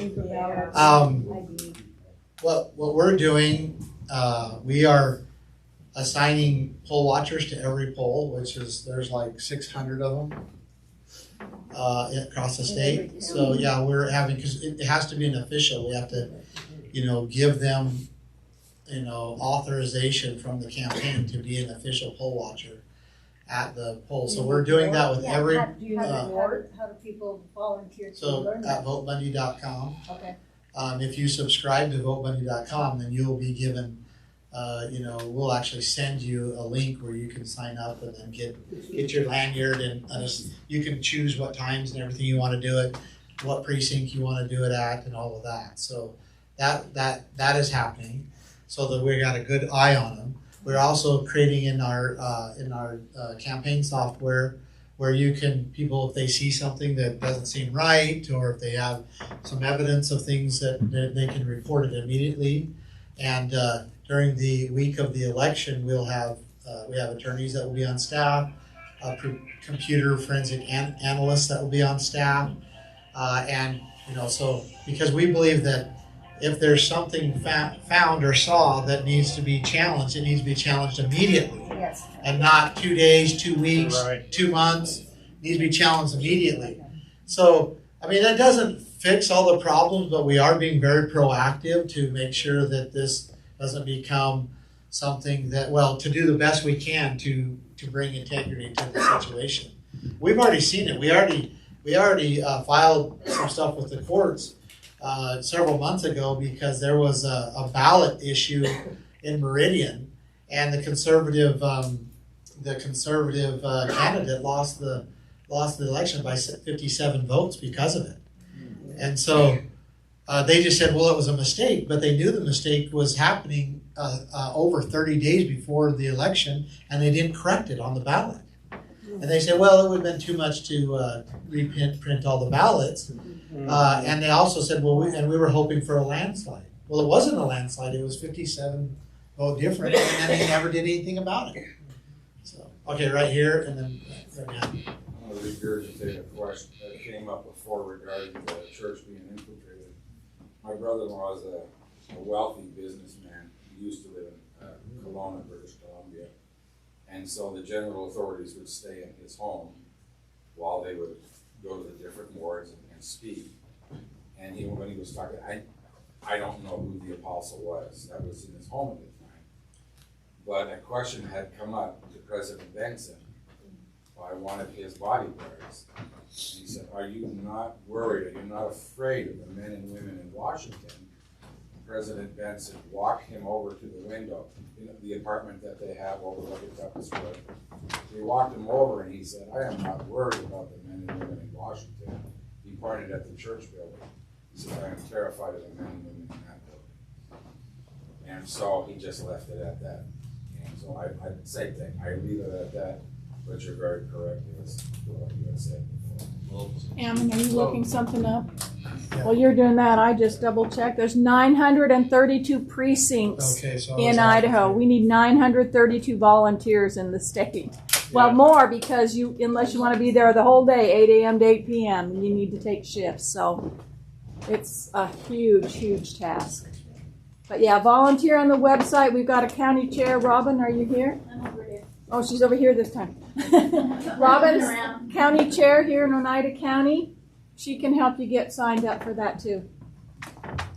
Mayor, thank you. I was going to ask you a question on what do you think Little's going to do with the next pandemic? Now he's found out that it's so lucrative for a very few individuals. What would you do different? And we know that there is cycles. All of us old folks, if we've been in watching politics, we know it goes through a cycle, and it's the calm before the storm, and that's the election. And after the election, they're going to pull a shenanigan, just like this last one, and they'll fleece our pockets again. Okay, that's my belief. What do you have on that same? Well, so we can speculate, but we don't have to. He already showed us what he was capable and what he'll do. I don't know if we're going to be able to outrun this inflation problem that we have, because our country's in a death wobble. And what I mean by that is, anybody pulled a long trailer or heavy trailer down a hill and it starts to wobble? Have you ever had that? Well, I had a terrible situation where I thought it was going to end really, really bad, and coming out of Flagstaff, pulling a tractor, and my truck went into a death wobble, and it was a long, steep hill coming out of Flagstaff, and it was throwing me all across the road, and because my trailer brakes went out, and I didn't realize it. Well, what happened was the only way to pull out of the death wobble was to speed up. Yep. That's how you do it. Right? But I mean, I had miles. This is it's like a 7-mile hill, and so I'm pushing like 90, 95 miles an hour because I've had to keep pulling up, and every time you push on the brake, you just go into this massive. Well, that's where we're at right now, because we pump so much money, federal money, into the economy. we're at the position where if we push on the brakes, we're going to cause an economic crash, and it will go into a major economic crash.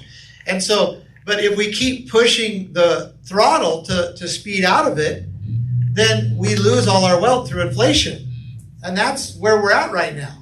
We're not in a good position. We are in a death wobble, and so I don't know what they'll do or how the state will respond to that.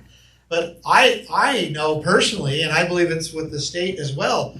The only way to prevent being caught up into that is personally prepared to become more independent, so that if money and the dollar loses its value, you have assets to continue to live, to continue to produce, to continue to trade with each other. And so I look at it on a state level. That's exactly what we need to do. We need to become more independent, so that as things collapse around us, which they will, we cannot go this direction without it collapsing. It's just, and I'm not saying this to get people excited, or this is the fact. This is the reality. And so Idaho needs to go in the mode right now of becoming more independent. And we are resource rich. They don't call us the gem state for nothing. They don't call the Treasure Valley because all the men over there are wearing girls' uniforms. It's the Treasure Valley because we are full of riches and resources. And we need to realize that and start to position ourselves as a state so that we can become more independent and help us to get through what for sure is coming. So, okay, right here. I think you had it first, but go ahead and then we'll go to you, and then where are we at? Right back here. Go ahead. Yeah, what we're looking at in Idaho is the culmination of an attempt at globalization. Yeah. And the things that they're doing all across the world that they're implementing in other nations, and now have gone so far as to the help of people like Soros, Bloomberg, Gates. It's ridiculous what they're implementing. And I think a lot of you are here old enough to remember the famous shoe-banging speech of Nikita Khrushchev. When he looked at the whole UN, he said, "You remember, you are but one generation from becoming communist." And that's what they're working at. Yeah, and what should Idaho be? It should be a defense against that.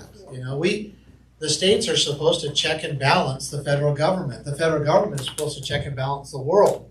And if the federal government is joining with that, then the states still have the duty to protect the people. And that's why we created this mechanism. We created this mechanism we call statehood to protect our rights. And that's all I want to do is I want to get it back functioning in the way it's supposed to. Hang on, right here. Go ahead. Just to get this gentleman's question about the next pandemic. I may be sticking my neck out, but I believe that the first pandemic was planned. The second, and it was a test to see what we as American people would do. Would we give in to these lockdowns and masks and these mandates that we must? We did. We need to have learned from that. We have to stand. I will not comply. And we need to do it as a body. I can't do it by myself. I won't. I'm a chicken. I got a buddy. If we can grab our friends, and when it comes back at us like, okay, here's another pandemic and it's worse than the first one. It's not. It's their way of taking our freedoms, killing us away. And we have to stand together. It's great to be at rallies like this, but we're going to go home and what are we going to do with it? Unless we stand up with you and together and vocalize and get brave. Well, so I've done a lot of standing, and I've done it outside the the cloak of the state, if you will. I've had to stand, and I've had to stand for people, and it's very difficult. It is. And why would I run for governor? Because the state's job is to do the things that I have been doing. I shouldn't have to do those things. You know, when the federal government comes down on a little ranching family for doing what they've been doing for 150 years, and they have deeds to the state that are their rights, they come down on. It shouldn't be this family having to defend themselves against the federal government. The state should have stepped in. Yes. But they won't, because they receive so much federal money, they won't bite the hand that feeds them. And so they just allow the federal government or whoever else wants to come in to just trample all over them. Well, the state must, if we're to preserve liberty in this country, the states must function, or the people must unite in another way and stop it. So, thank you. So, who had the question right here? Our country is suffering with apathy. Apathy means I don't know and I don't care. That's a big problem. Too many people don't pay any attention, so they don't know and they don't care. So, did you have right here and then right here? I was just going to make a comment that the states aren't represented at the federal level. We have no representation there because of the 17th Amendment. Yeah. And so, you know, the states are powerless at the federal level because we have no representation there. So what the states do doesn't matter to the federal government. They don't care because they're not accountable to the states, and they should be, but they're not. And that's probably one of the biggest problems. Yeah, and the 16th Amendment is right there with it. Half the amendments are taking away our rights. So, but the design is still there of the state to check and balance the federal government. And whether we can go and influence Washington, D.C. to do that, I have very little hope in that. But the state must protect the people's rights, and it is their duty. And the state should be actively, assisting and supporting the sheriffs in their counties to do that. The states should, be stopping this flow of federal money coming down into the state, into our municipalities, our counties, into our health districts, our school districts, into our policing agencies and departments that are actually bypassing the state and actually contracting with these entities that are subsidiaries of the state without the authorization of the state. Yep. And so anyway, I've said enough on that. Go ahead. So at the beginning, you asked for a definition of liberty, and I've been thinking about that, and a lot of really good definitions. The thought that came to my mind is that liberty is not a thing. It's like a testimony. It's never standing still.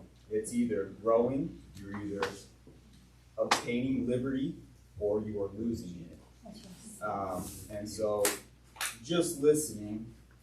And this gentleman's comment on apathy is really what triggered me. There was also the guy that his wife said that when talked for a minute but left. He made a really good comment. Said that the majority of people here are over 50. I like to think of myself as, for the time being, the younger generation.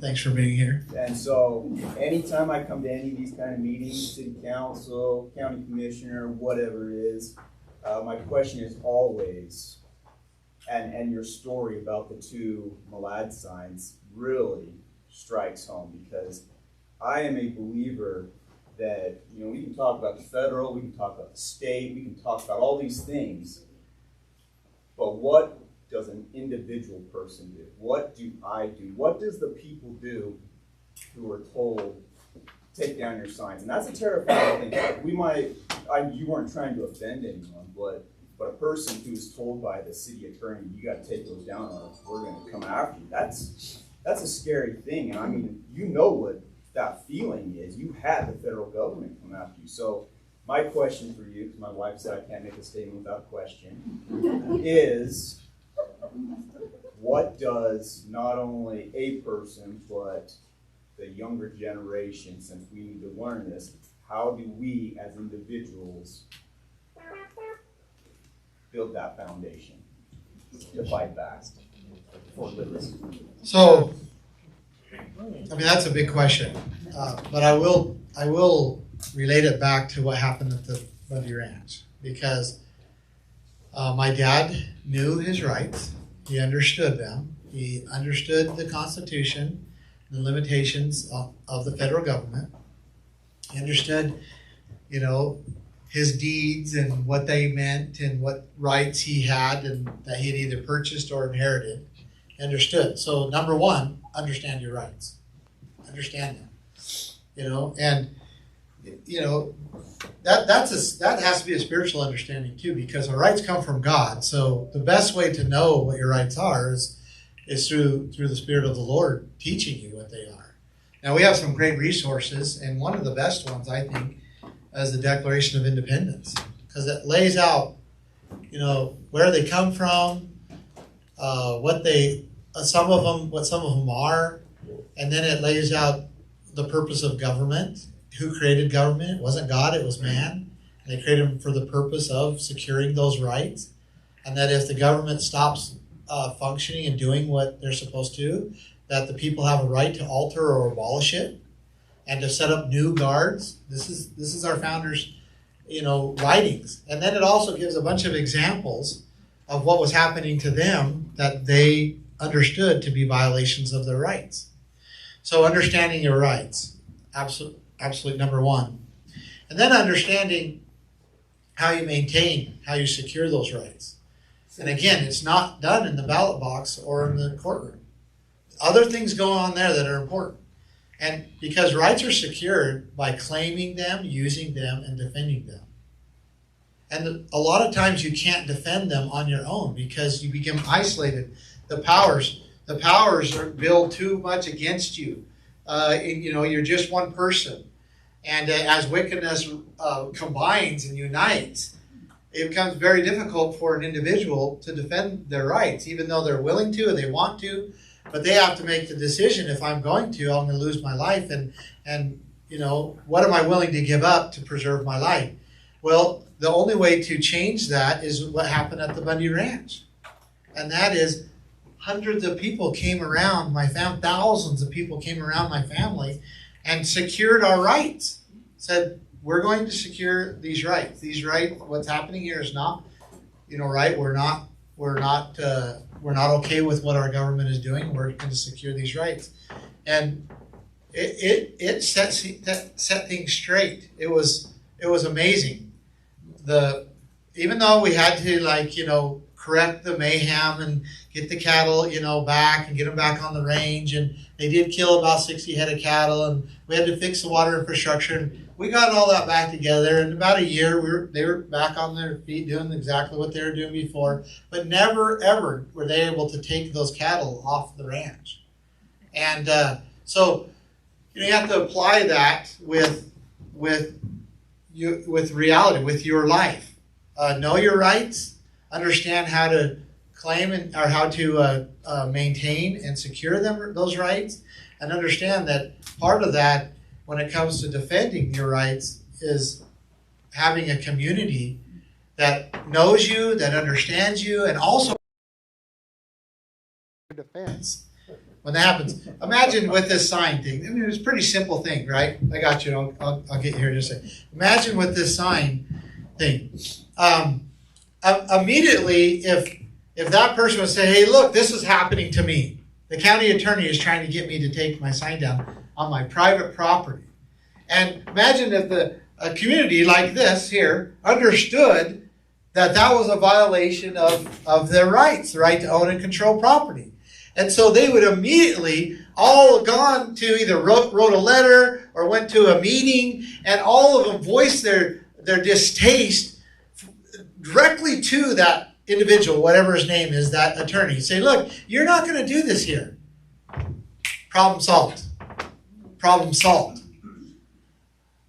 Or he just says, "I'm not going to," and he stands alone, and they, come and try to fine him, and he has to go through the courts and all of that, do it alone. Yeah, he probably will prevail in the end if he just keeps on doing, but he has to go through a whole bunch of trouble that could be solved immediately if people would just act and stop allowing or stop making people stand alone. And that takes other people understanding their rights, and that takes people communicating, and that takes a community and people being good neighbors. But that is how you solve these problems real quick. They just back away from them. They don't want anything to do with them because there's too many people saying that this is not right, and they understand that. And that's still what should be going on right now.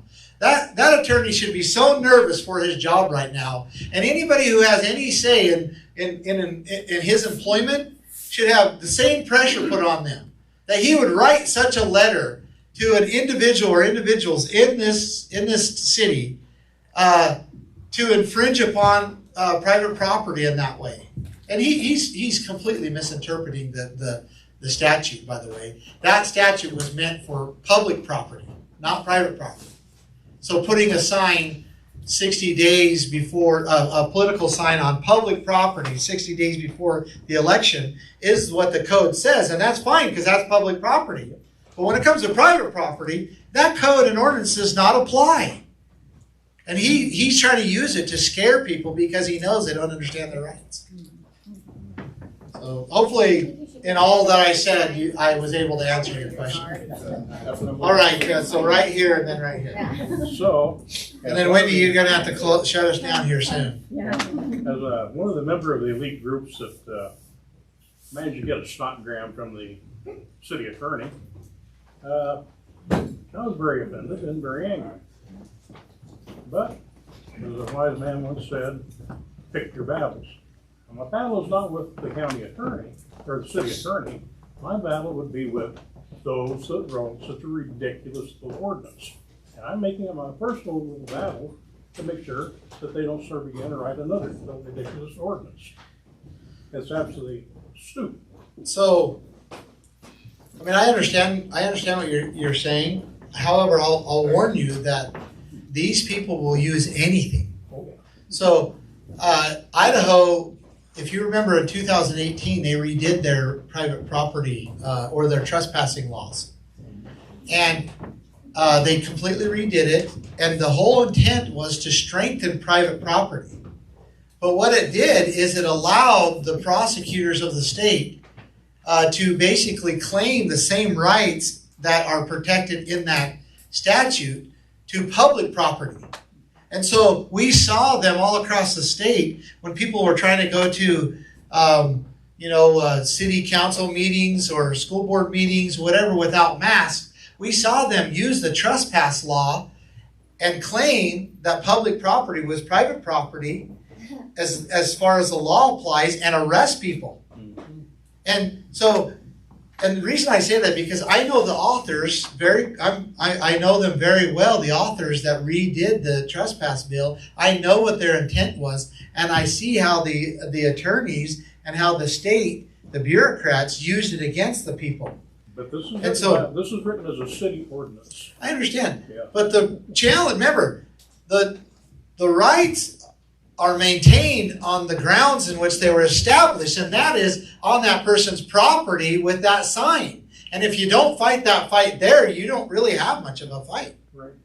And so, there's a lot of other things we can do, but that fight has to happen. It has to happen. And how does it happen? He keeps the sign up, and then his neighbors say, no, his sign is good there. That is what is right. And so, anyway, and I've seen this many, many times. People have called me, just kind of give you an example of President Trump only pardoned 17 people. And 3 of those people I advocated for. And how did I advocate for them? Right there on the grounds in which their rights were established. That was where the fight was fought. And so, anyway, we have to wrap this up. I think there was one more question back here. Or maybe not. So, my computer died, so they don't make them like they used to. I'll tell you what, Apple used to go for hours and hours and hours on the batteries, and now they don't. So, or I would show you the 8 planks to the Keep Idaho plan. So I can't show you, but I'm going to read them here. And then I'll just kind of let that settle. Okay. The 8 planks to Keep Idaho plan. Number 1, protect private property. Interesting enough, Karl Marx, the author of the Communist Manifesto, he said that communism can be summed up into a single sentence: the abolition of private property. Private property is extremely important for our freedom, for our safety, our ability to live in peace. It is extremely important to protect private property. Number 2, eliminate progressive taxes. We talked about that a little bit here. Number 3, free Idaho from federal control. Boy, I wish I had more time with you. I could certainly go into a lot of detail with that. Number 4, make Idaho independent again. You know that it's been 38 years since Idaho has paid its own bills? That a third of our budget comes from the federal government? And that almost 40% of our budget goes to welfare in the state of Idaho? We cannot do the state cannot do what the state is supposed to do with being so dependent. 61% of our land is controlled by the federal government. 72% of our subsurface mineral rights are claimed by the federal government. Number 5, bring back the rule of law. If you don't have justice, if you don't have a system making the wrongs right, making sure that the corruption and wickedness and crime and all of that are stopped and suppressed, and that justice is brought, you just don't have much. Number 6, make Idaho an economic powerhouse. I touched on that. There's no reason why Idaho shouldn't be.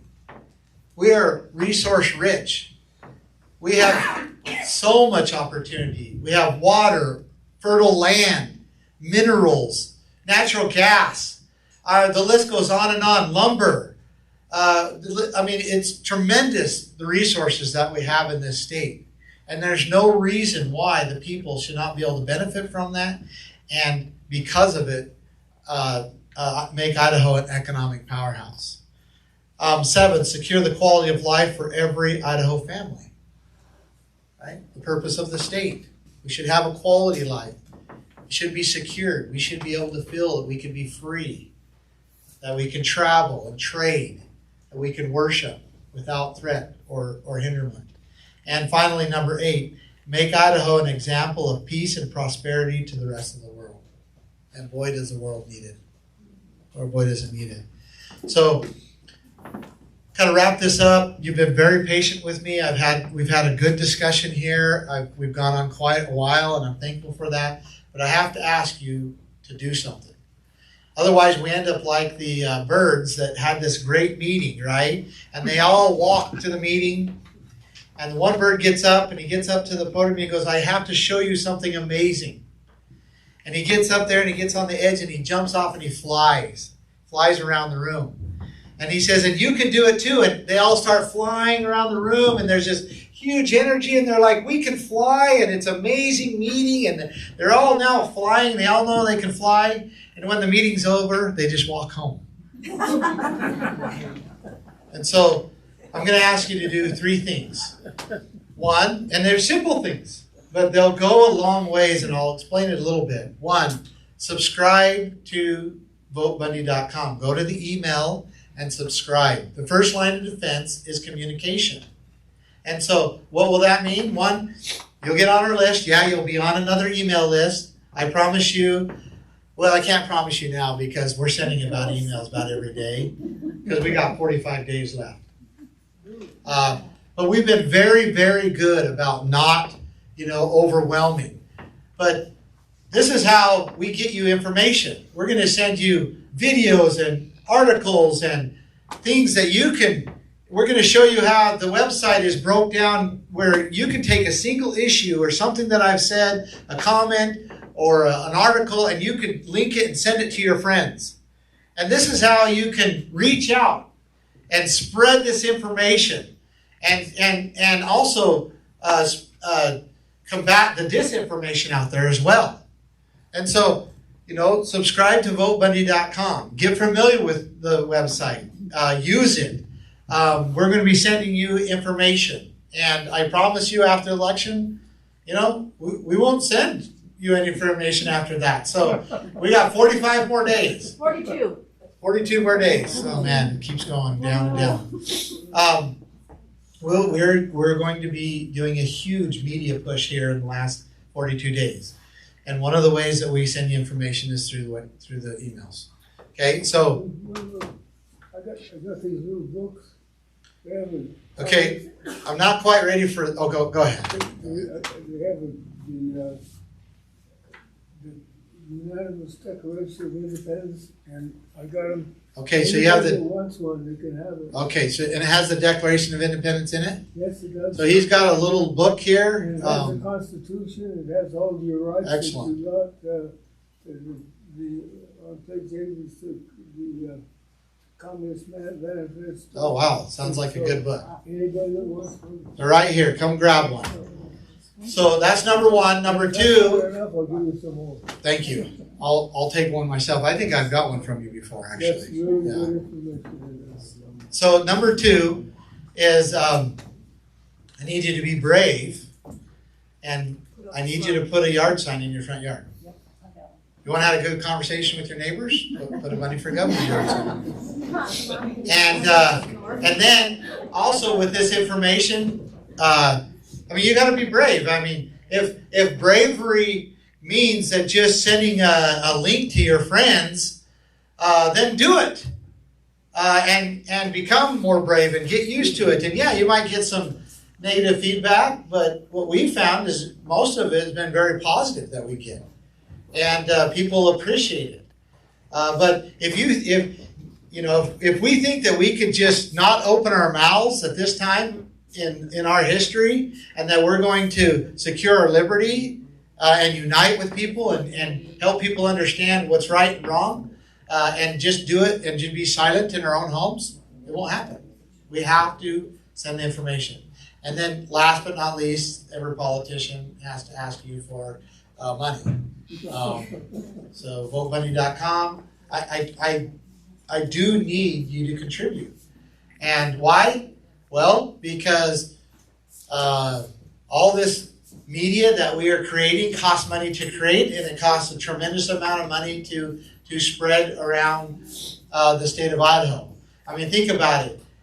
One letter, which isn't the primary way we're spreading information. I'm just saying, one letter in Idaho to send to all the voters costs over $500,000. Okay?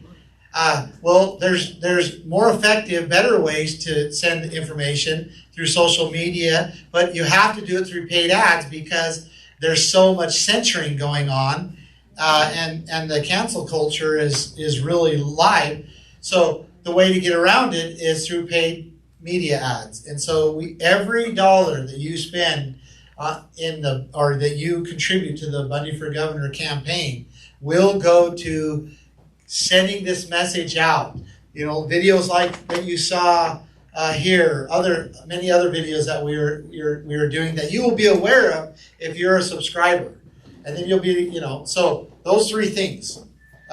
Subscribe, send the information out to all your contacts, get a Bundy for Governor yard sign, be brave, put it on your front yard, and then contribute. So I want to thank you for your time. I think this has been a really good meeting, and I know it's been long. So thank you.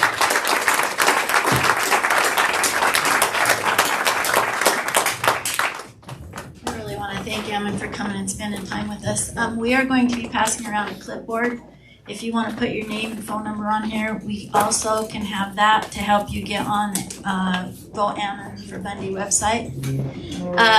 The other thing is we have yard signs back there. When he says that it'll start a conversation, I can guarantee you it will start a conversation. It might not be the conversation that you want, but it'll be a conversation. Just make sure, I'll add to your 3 things, is to please be civil when you talk about Ammon's campaign and the things that are going on. I've been physically, personally, I don't want to say attacked, but confronted in a number of ways because of my willingness to stand up for what Ammon's standing up for. To the point that when my husband was at the fair this year, he was threatened with arrest and trespassing for passing out cards in our own county. So it's not just going on in our state, it is going on here in our county, and we need to be defending our rights. We need to be standing up. I want to thank all of you so much for coming and for this wonderful turnout. Please go out and share. Please be willing to donate, grab a sign. Come contact me if you want to help. Like he said, we've just got a short period of time to get the word out. Ronnie and I are only 2 people, but if we all start working on it, we can get a lot of information where it needs to be. So thanks again.